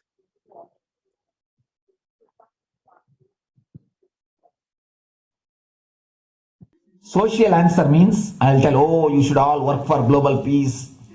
You should all work for turning the world. You should work for revolution. You should work for all these, that things. You should vote only the party which says that it will stop the war and all these things. This is the social answer.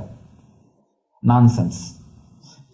If you want the honest answer, I tell you, simply transform yourself. You can't do anything.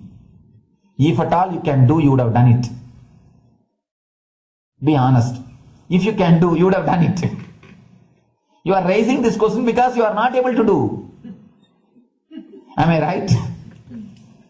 So let us be very clear. Let us be honest. We are not able to do socially.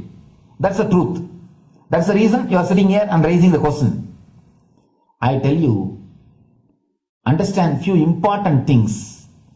There are a lot more attached to this question. There are many things which is attached to this question.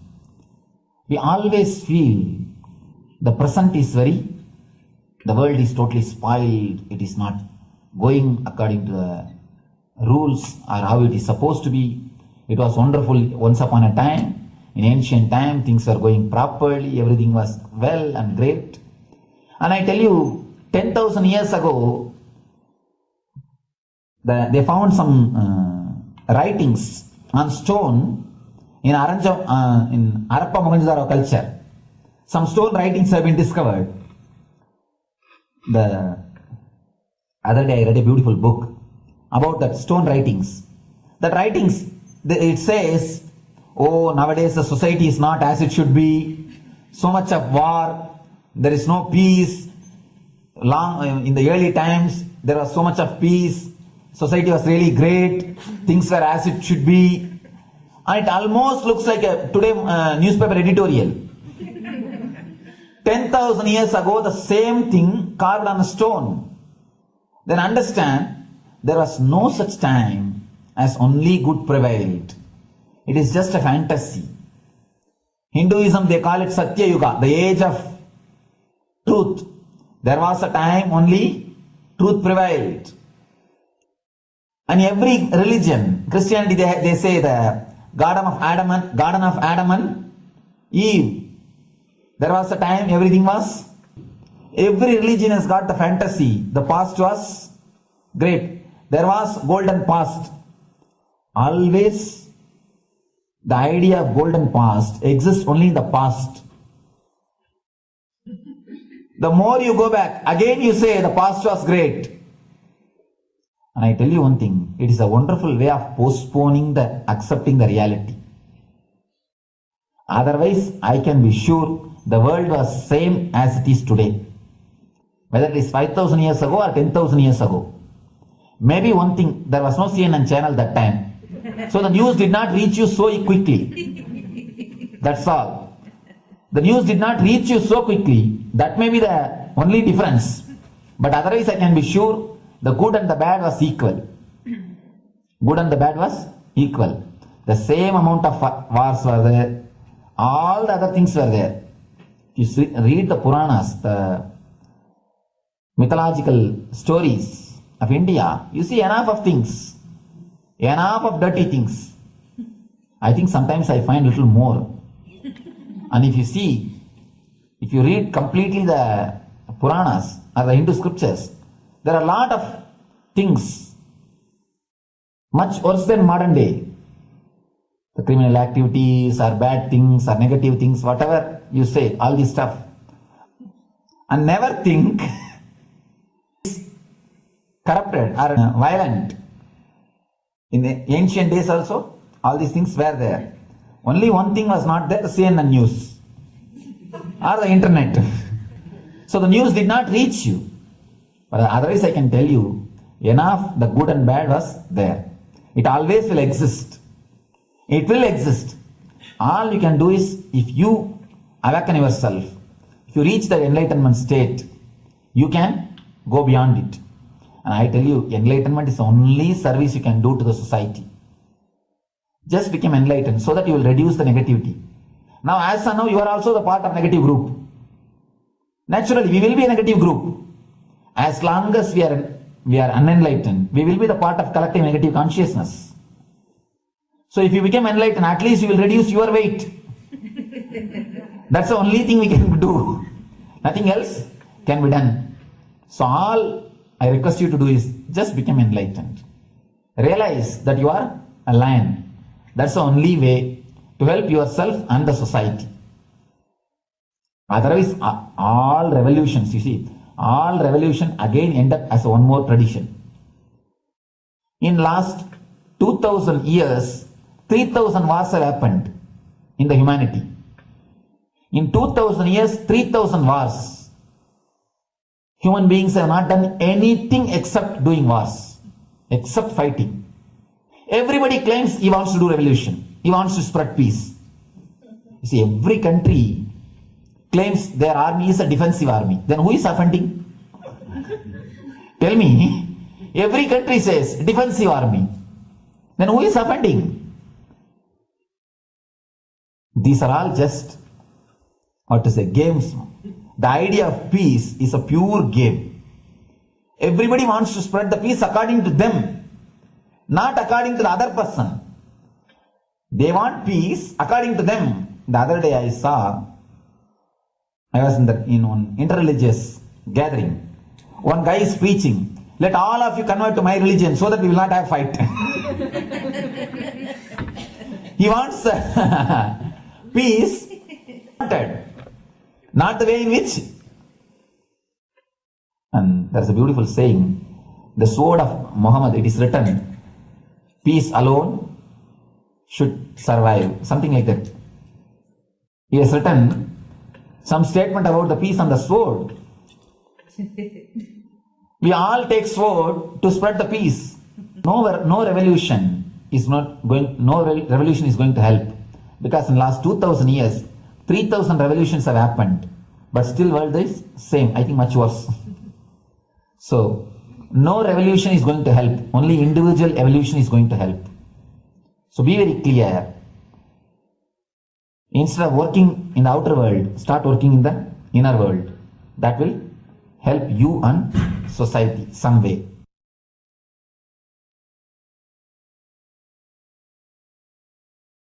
Social answer means I'll tell, oh, you should all work for global. Social answer means I'll tell, oh, you should all work for global. Now, let's listen from the Supreme Pontiff of Hinduism that Sri Kailasa is all about peace-based powerfulness.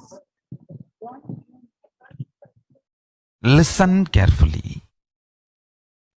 The space of Shanti, the space of Shanti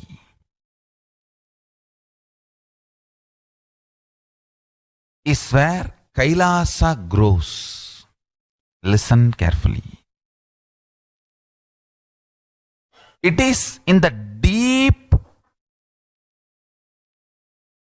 powerfulness of peace, or peace-centered powerfulness is the ground, breeding ground for Paramashivatva to manifest.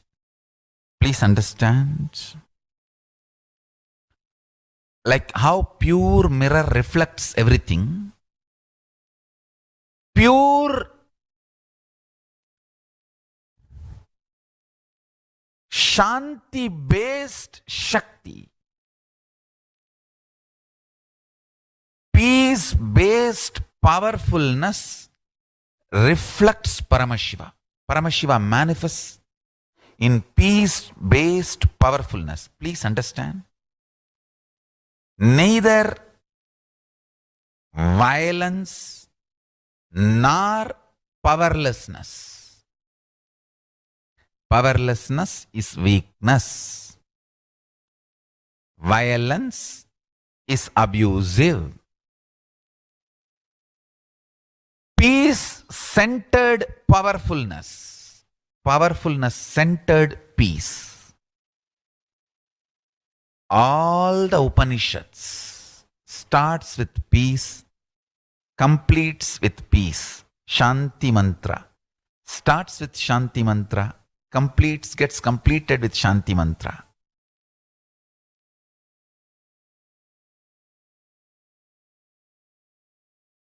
Peace-based powerfulness is a fundamental requirement for Paramashivatva to manifest. That is why people who don't want us to manifest Paramashivatva or power manifestation do not want to allow the peace in our life, or do not want peace. Understand? But only if you are peaceful, which cannot be shaken even by the demons and devils and rakshasas, we can be in eternal peace. So, remember this very clearly.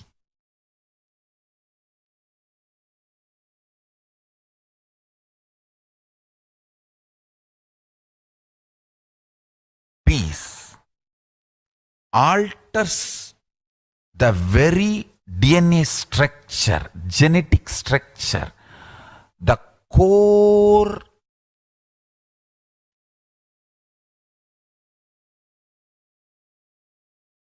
Anu Mahat structure. Understand? Anoraniyan Mahato Mahiyan. The consciousness in you is atom inside the atom, Mahat, more than Mahat. That Anoraniyan Mahato Mahiyan. That consciousness starts growing in you with more and more peace-based powerfulness developing in you. Nothing can be compared to unclutching. Spend more and more time, energy in unclutching. It will never be wasted. Time spent on unclutching is the most productive time for you in your life, because unclutching completely makes you altogether a different material. Understand? It makes your very biomemory, muscle memory, core structure, molecular structure, genetic structure, DNA structure, everything, all the 8 energy flow circuits, 7 energy flows, 1, the pure conscious explosion. So totally 8 energy flow circuits exist in you. All the 8 explodes when you unclutch. Understand? Unclutching is the space of Sri Kailasa.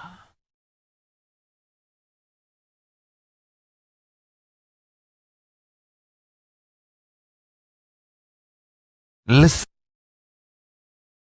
Now, let us listen from Supreme Pontiff of Hinduism that every prayer in Hinduism ends with peace and begins with peace.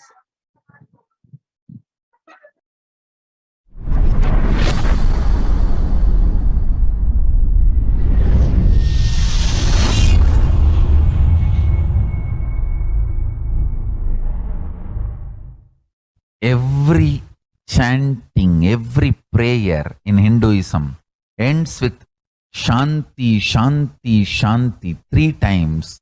Means peace, peace, peace. Hinduism is the real religion. Loving peace, living peace. Individual level, social level, global level. Understand? Hinduism lost all its 56 nations, 200 states, 10,000 kingdoms, samsthanas, is not a loss to Hinduism, it is a loss to planet Earth, human beings. Wherever Hinduism is practiced, kept alive, the ideal of global peace is kept alive. Just do this one simple statistics. You yourself study. Google and study.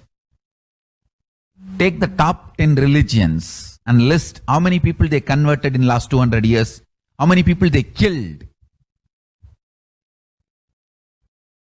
List for each religion.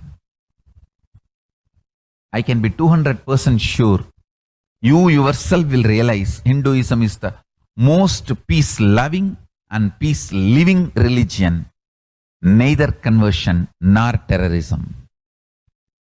Neither conversion nor terrorism. Being the Supreme Pontiff of the most peace-loving,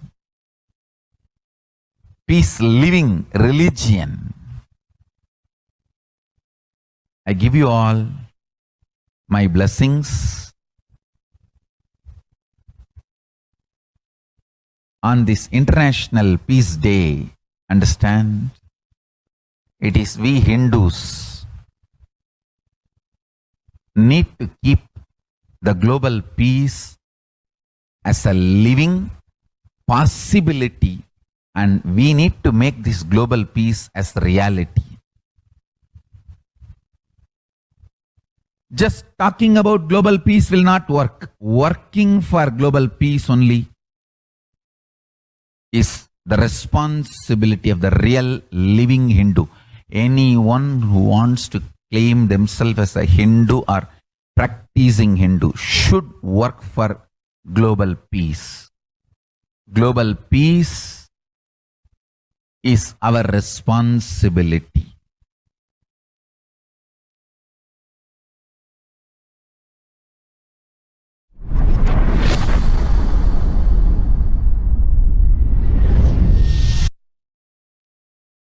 Now, the Supreme Pontiff of Hinduism says Hindus have the responsibility to bring global peace.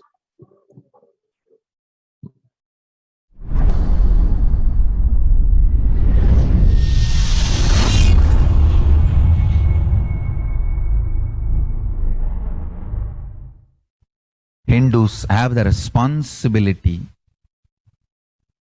to bring global peace.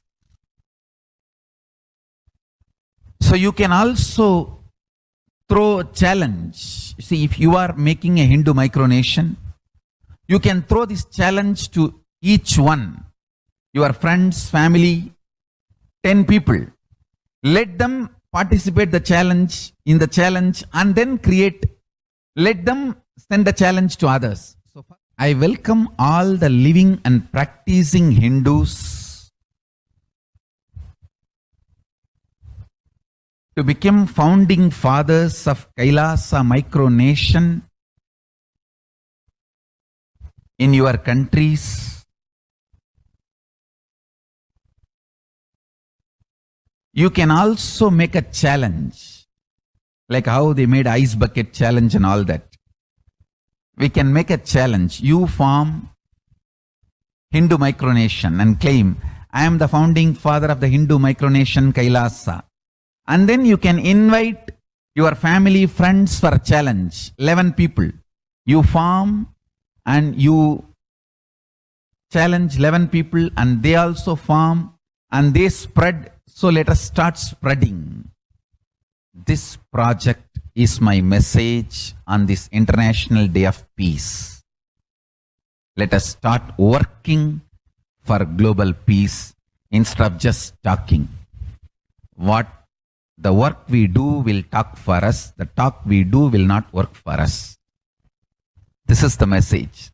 The work we do will talk for us. The talk we do will not work for us. Global peace is the responsibility of Hindus. We living, practicing Hindus, not only we should achieve the individual peace through unclutching yoga meditation, we should also create an ecosystem where the global peace starts manifesting. This Kailasa Hindu micronation is the enlightenment ecosystem. I request every living practicing Hindu to manifest, do it. So the global peace can manifest from these Kailasa Hindu micronations all over the world.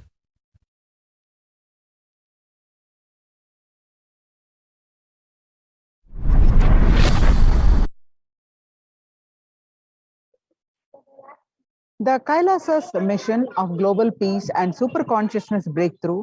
The Supreme Pontiff of Hinduism is the founder and spiritual head of Kailasa, the revival of the ancient enlightened Hindu civilization nation, which is being revived by displaced Hindus from around the world.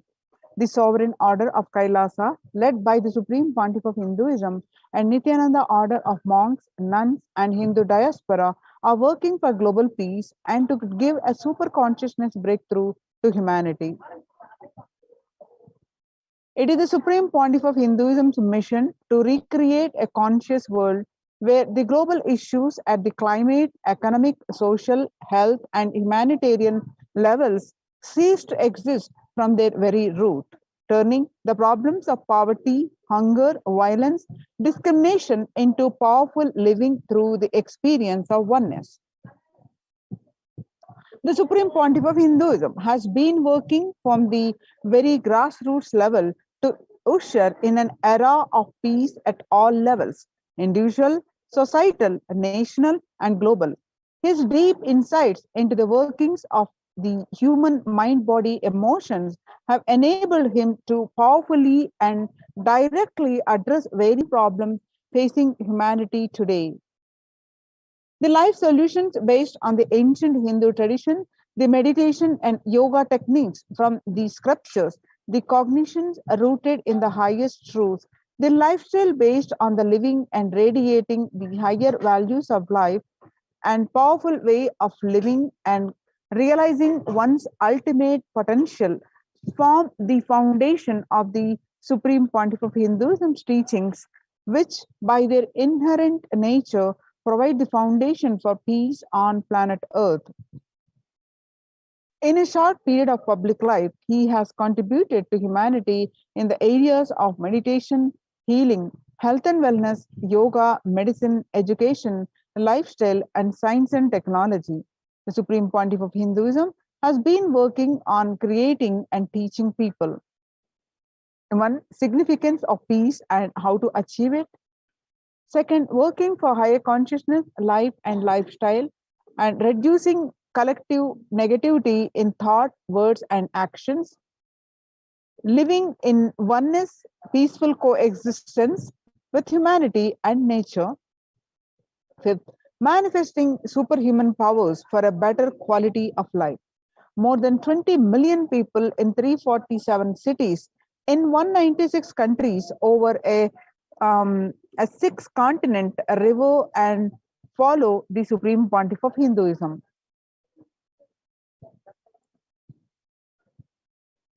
The Supreme Pontiff of Hinduism launched the Minutes for Peace initiative, which aimed to reduce crime globally by conducting mass meditations around the world in parallel. In 2014, just after 2 years of launching the program, it crossed over 1 billion minutes of meditation.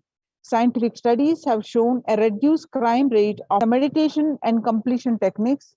In 1976, it was found that when 1% of community practiced meditation pujas, the crime rate was reduced by 16% on average. The current tally in the Minutes for Peace website is more than 4.3 billion cumulative minutes of meditation logged. Include all the events, programs, and festivals where people have gathered in large numbers and participated in meditations and rituals. The total count comes out to be a staggering 409 billion minutes for peace so far. Kailasa's Minutes for Peace, you can see the pictures here. The about 5,000 devotees gathered and participated in a 45-day meditation program called Shuddhatvaitam. Kailasa's mission of global peace and super consciousness breakthrough. The Supreme Pontiff of Hinduism has hosted Kumbh Mela, United States of America in Los Angeles since 2007. Nithyananda Sangha is entrusted as the only organization to host Kumbh Mela outside India by the Akhila Bharatiya Akhada Parishad.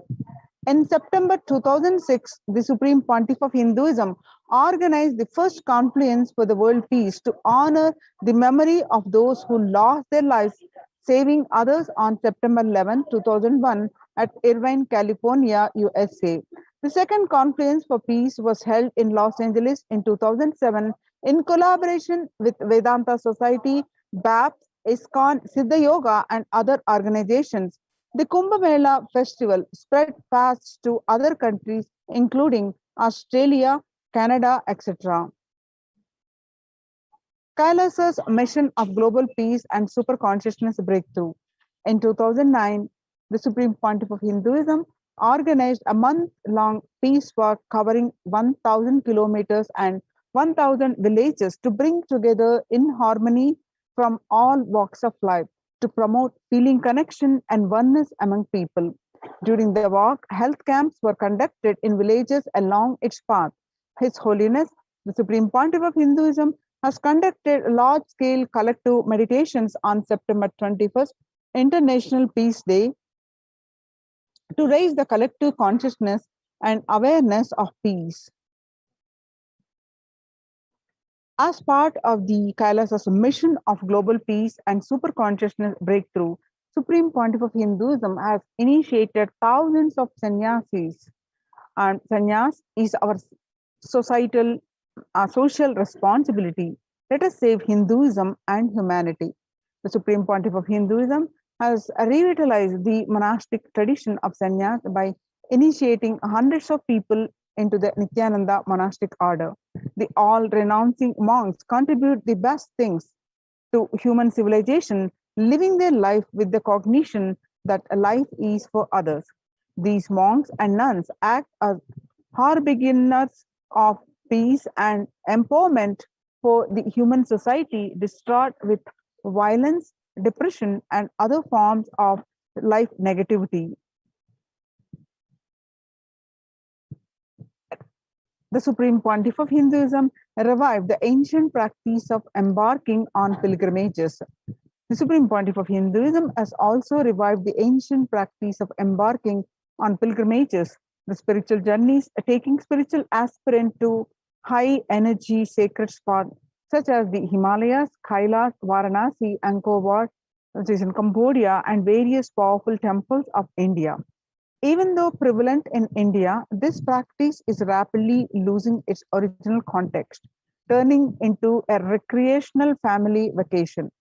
Reviving the original spiritual context, the Supreme Pontiff of Hinduism has made it possible for modern day human beings to benefit from the spiritual energy present of these centers and accelerate their journey of spiritual evolution, hence ensuring individual as a natural consequence.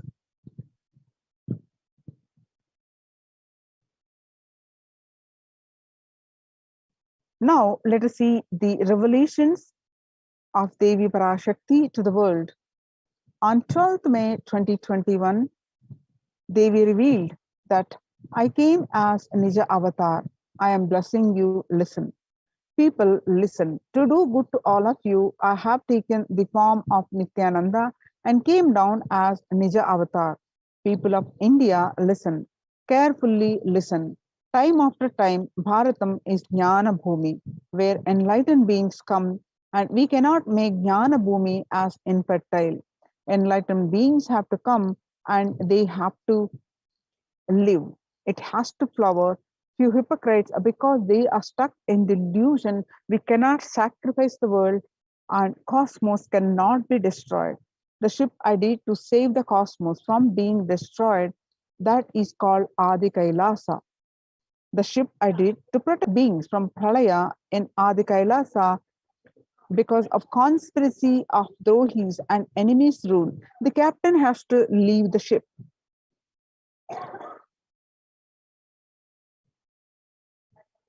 On 12th May 2021, Devi continued to reveal that before 12 years, knowing the great deluge that is going to happen, all Aushadas, by this Guru Purnima, that Jnana Rasavadam, Navapashana, is going to flower, allow people to come and take dip in Navapashana flower.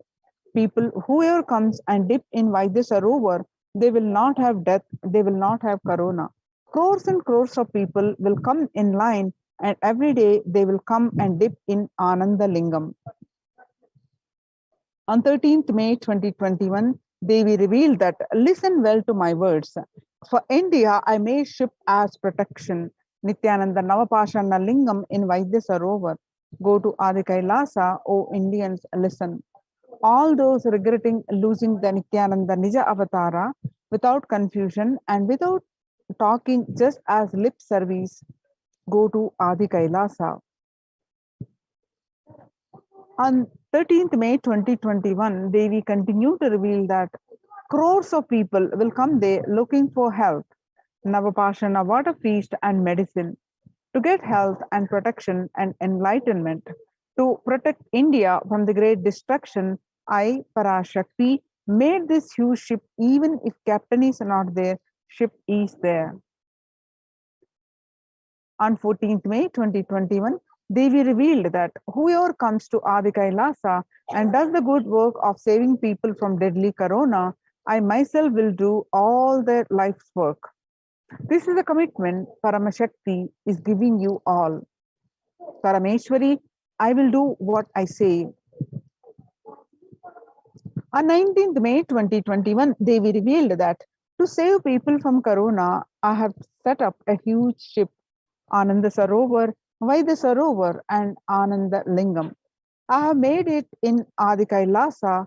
Go there, take water every day, worship Ananda Lingam, water, turmeric, milk, and neem rasam showered on Navapashanam are the medicines for this.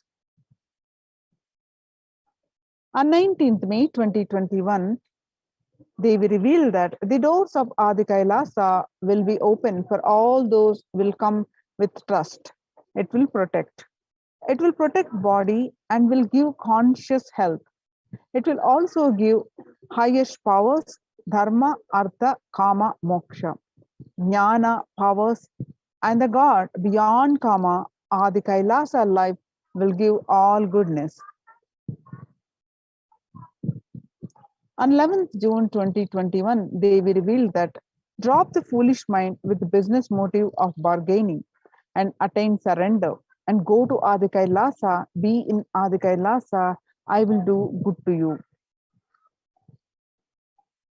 On 18th June 2021, Devi revealed that for saving your life, go to Adi Kailasa, best life is there. Before Corona takes your life away, go to Adi Kailasa. On 5th July 2021, Devi revealed that the soil of Adi Kailasa is the Sarva Roga Nivarini, that means cure for all diseases. For all the diseases in the world, Paramashakti, myself taking the form of Nithyananda as Nija Avatara, walking there barefoot for many years, manifesting all powers, the very soil was converted into great medicine that solves all karmas. On 5th July 2021, Devi revealed that taking the soil of Adi Kailas and mixing it with the water of Navapashana Linga of Vaidyasarovar, and by applying it, all pains will vanish. Breaking the attachment to body, it will make you enlightened. Goodness is there. I told the truth. Go to Adi Kailasa.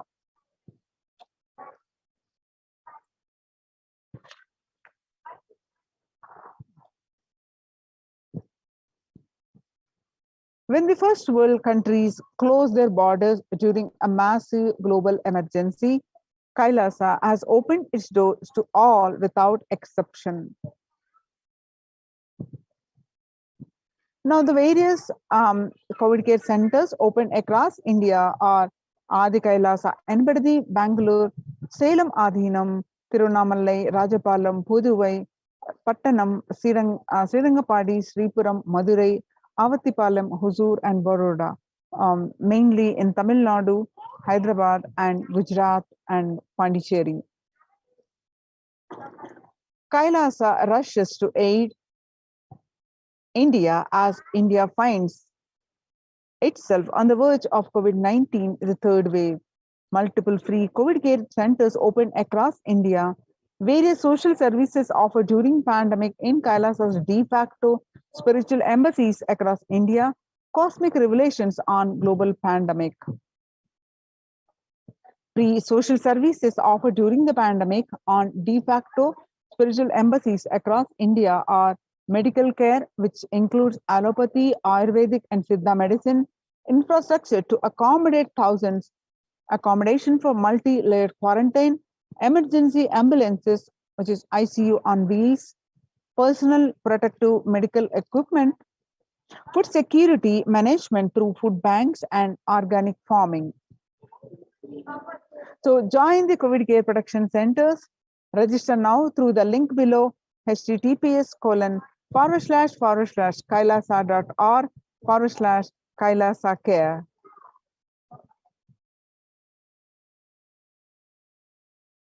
The link again, registration link to join the COVID care protection centers, https://kailasa.org/kailasa care. Now, the Kailasa's COVID care protection centers are mainly the temple-based ecosystems, where the Supreme Pontiff of Hinduism worked over 27 plus years tirelessly to establish these temple-based ecosystems. And these temple-based ecosystems not only add to everyone to joy, peace, and bliss, and also the super consciousness breakthrough. And these Kailasa's de facto spiritual embassies are now COVID care protection centers. Now let us understand the basics of why temple-based ecosystems. What is the temple sciences?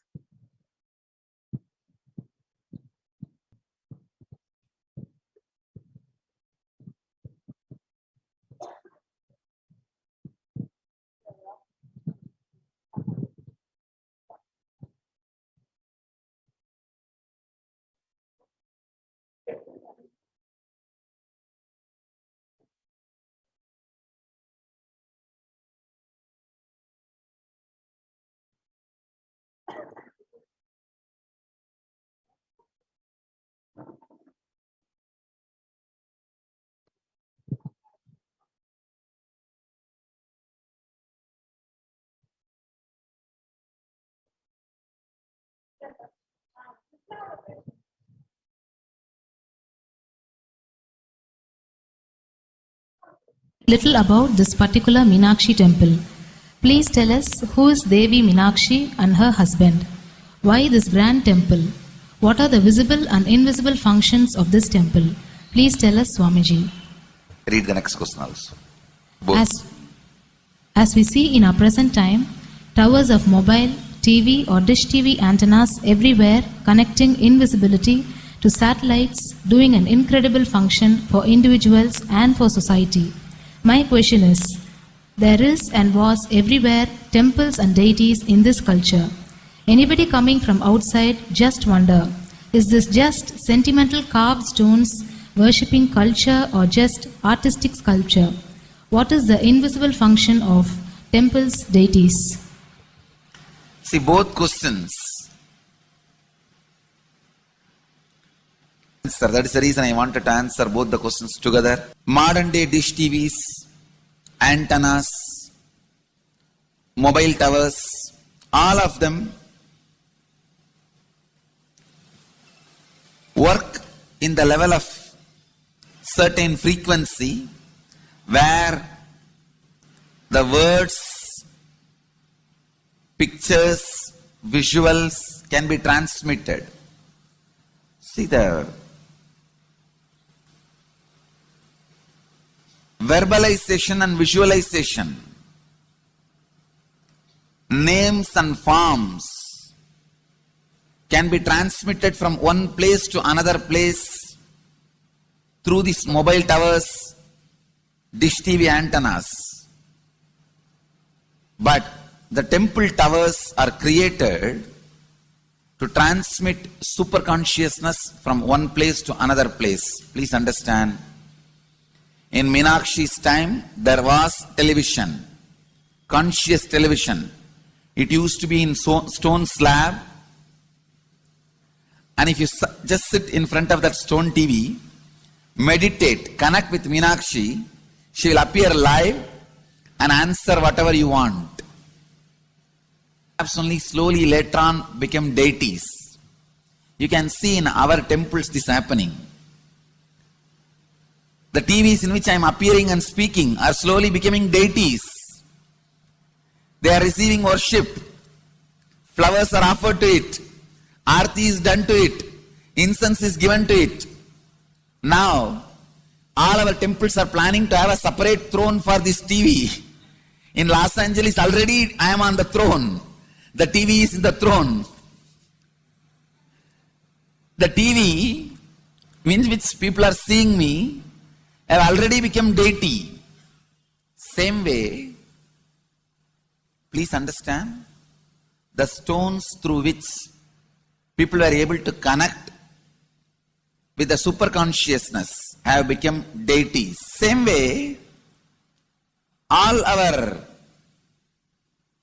temples, deities, everything is a connecting mechanism with super consciousness.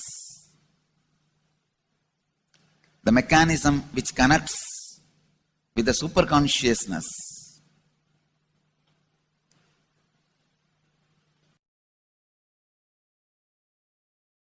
Please understand, the deities and temples are not just sentimental carved stones, or they are not just artistic sculptures. They are conscious transmitters. They raise you to the super consciousness.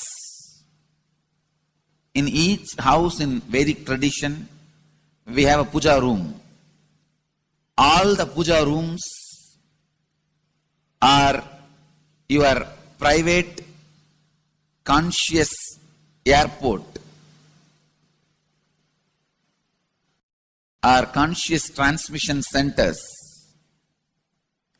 The main temple is a place from where continuous super consciousness is radiating. So if you just sit and connect with a deep feeling connection, see, in those days human beings were so beautiful and simple. Just remembering the name of the deity is enough. They are already in connection with the deity. That feeling connection. When I read Patanjali's Yoga Sutra, it says, sit in Siddhasana and be in Samadhi. That's all. So the human beings were so simple in those days. Just if you sit in Siddhasana, you are already in Samadhi. If you sit, your mind sits. Now, if you sit, your mind sits. Mind is completely away from the body. In those days, human beings are so simple and intelligent. All the non-mechanical parts of their brain were awakened. It is Western culture which killed the non-mechanical parts of the brain, the functions of the non-mechanical parts of the brain. Please understand, in the Vedic civilization, always human beings were brought up in such a way that non-mechanical parts of the brain was fully alive and awakened. It is a cultural invasion, destroyed the greatest possibility of the human being when the non-mechanical parts of the brain is not functioning anymore. The temples, deities, all these are looking useless. Otherwise, they are a huge conscious infrastructure. Please understand. So, an example, suddenly, if we find some method to travel just 20 feet above the air or 30 feet above the air without petrol or diesel, all our automobiles, roads, everything will become useless. Then you will wonder, why so many automobile industries are established? Why so many cars are produced? Why this huge road? I think our ancestors are fools. You don't understand. At one period, it was used. It was being useful. Our temples, our deities, all these are useful if all your non-mechanical parts of the brain is awakened.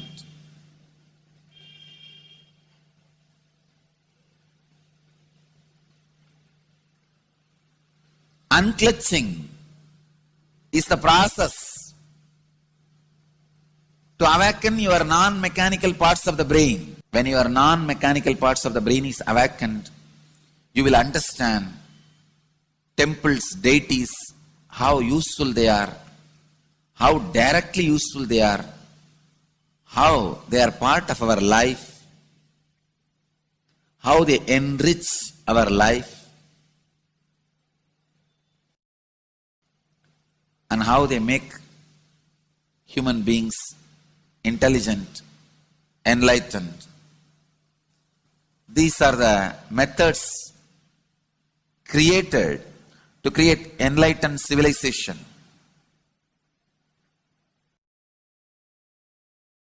These grand temples are not built as an just monument. They are built as a conscious movement. It is not like Egyptian pyramids, monuments. No. It is conscious movement to raise human beings to the highest consciousness, to make human beings experience the highest purpose.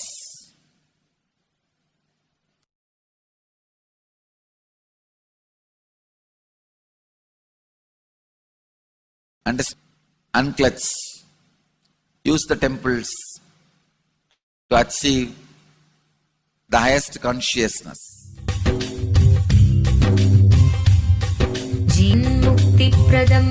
Paramahamsa Nithyananda, a rare living incarnation.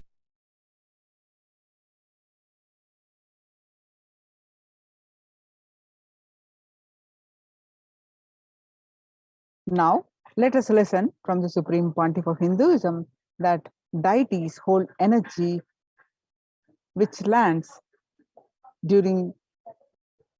when doing the prana pratishtha, the consecration of the deities.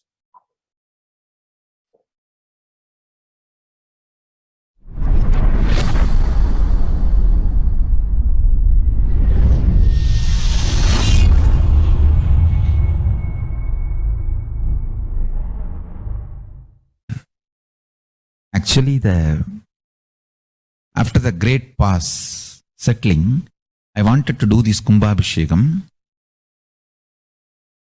and then the Shivacharyas have advised us that only after the Uttrayanam, Uttrayana Punyakala means after the Uttrayana starts, we are having a good date, Uttamottama date for Kumbhabhishekam. So that's the reason we waited.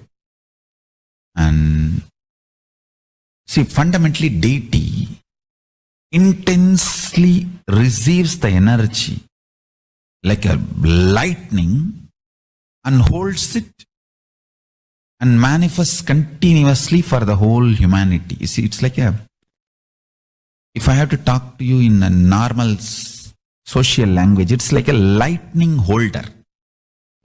See, I can get into the samadhi, one with Paramashiva, and bring the whole thing to planet Earth. But the deity should be able to hold it and manifest it, radiate it for the humanity. So that is the reason the beautiful, dense, most dense granite deity is made. The earlier, the Avudayar we made, too much of power manifestation, it has given crack in multiple places. I don't know how you guys will be able to believe. Maybe I'll tell them to show the video. Such dense granite cracks to pieces and so carefully maintained with so much of all the Abhishekam, Puja and everything. Crack is the last thing you can imagine in dense granite, but so many places that earlier Avudayar has had, and that's the reason we made the new deity with more dense granite now. More dense granite, the deity is done, so it can withstand the power manifestation and hold the power for quite a long time. Maybe at least next 12 years it can hold. And before that, I'm planning for the different level of granite for Avudayar. I wanted to teleport from the other planets where the 100 times more dense than planet Earth's granite is available. And anyhow, all that I'll do it and then show, and instead of giving material for trolls, I'll give information after everything is achieved, after everything is done.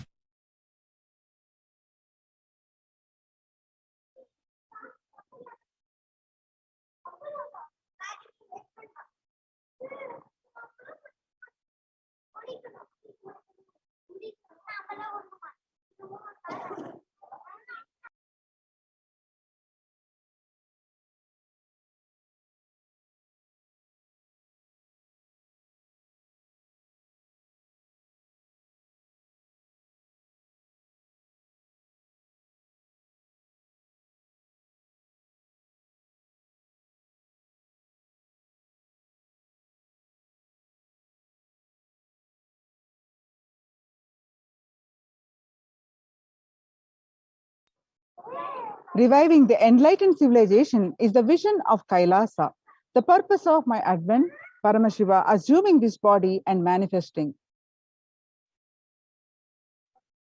says the Supreme Pontiff of Hinduism.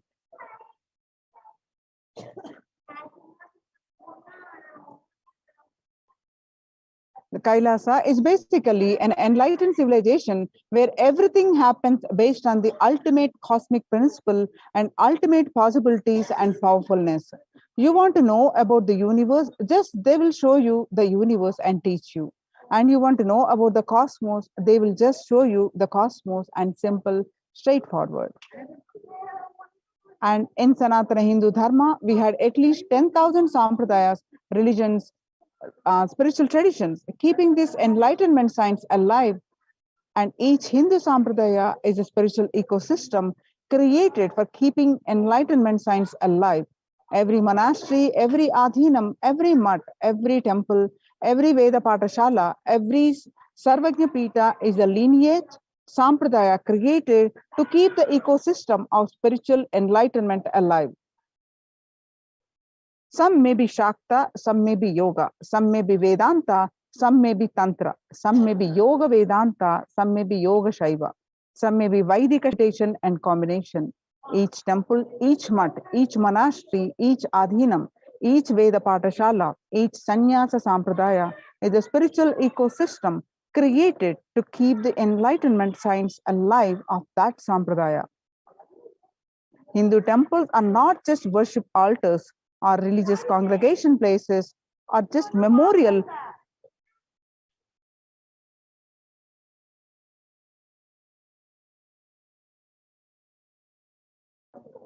worship altars or religious congregation place are just memorial for certain legendary person or incident. Hindu temples are residences of God.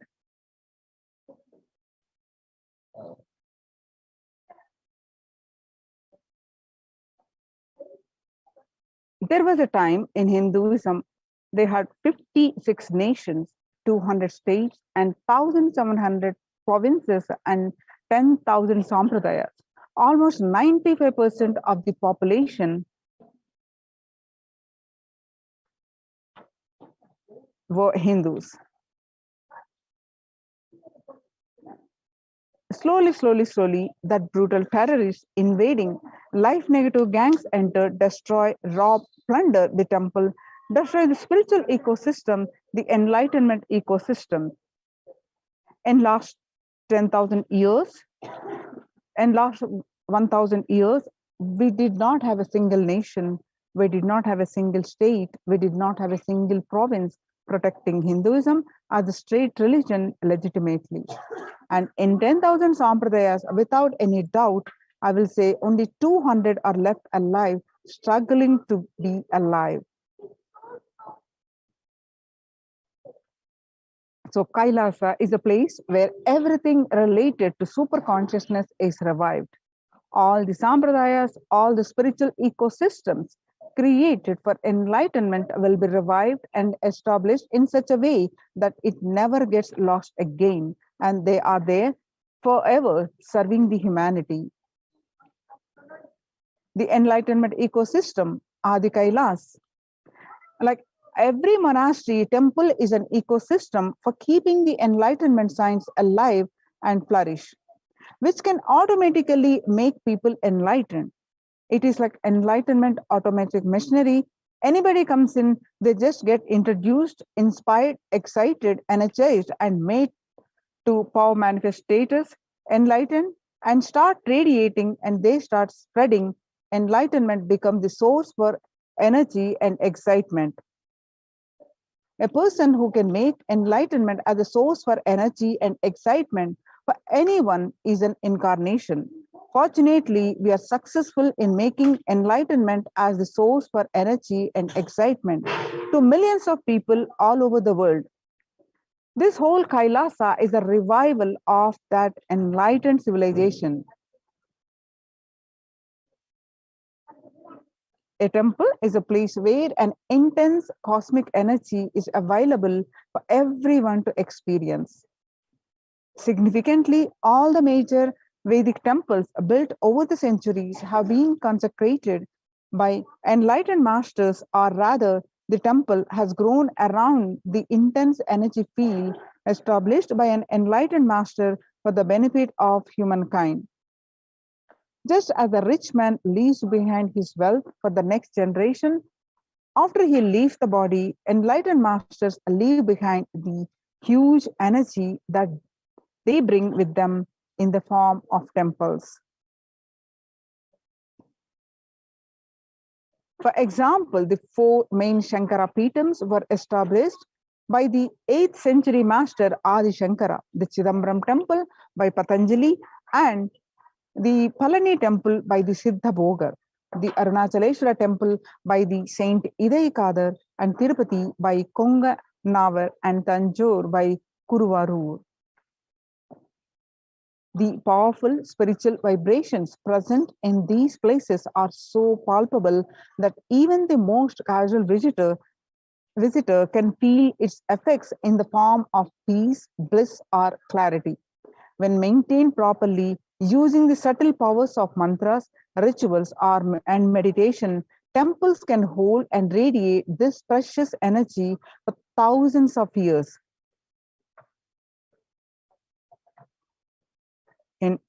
Temples are these energy centers energized by the great enlightened masters to radiate, and the enlightened masters present even when they leave their body.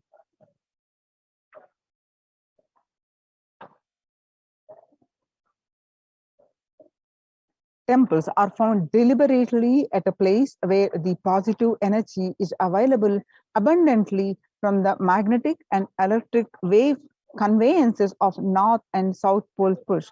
The idol of God is set in the core center of the temple, known as Garbhagruha Sanctum Sanctorium. This is the area where the Earth magnetic field is discovered to be the most extreme. Therefore, it is the energy source. The Dvajastambha, the flagpole, behaves as a transformer. The huge domes are for amplifying the energy. Temples were systematically built for the transmission of energy on a large scale.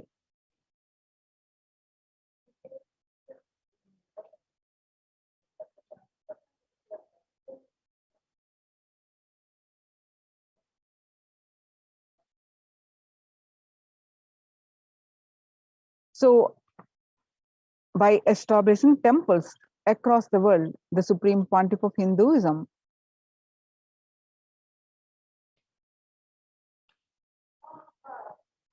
contributed to the global peace by transforming each individual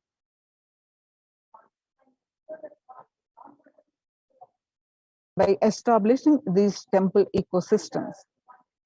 These ecosystems are across continents,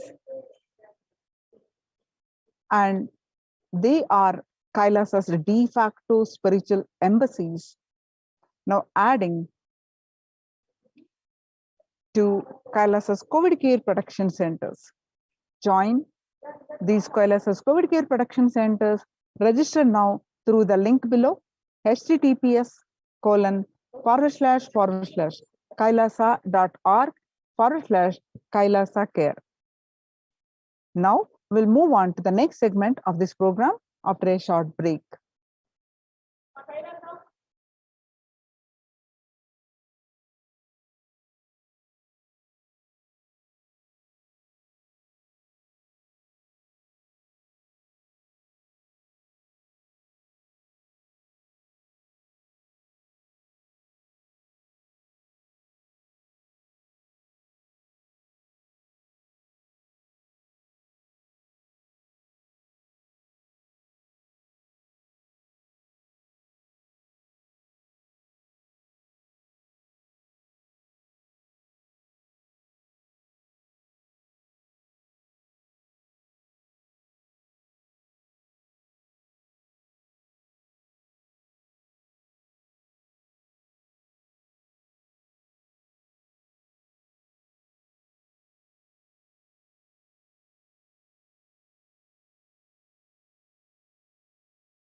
Nithyanandam, Jnanapatati Manual, under the guidance of Supreme Pontiff of Hinduism, Jagadguru Mahasannidhanam, His Divine Holiness, Bhagwan Nithyananda Paramashivam.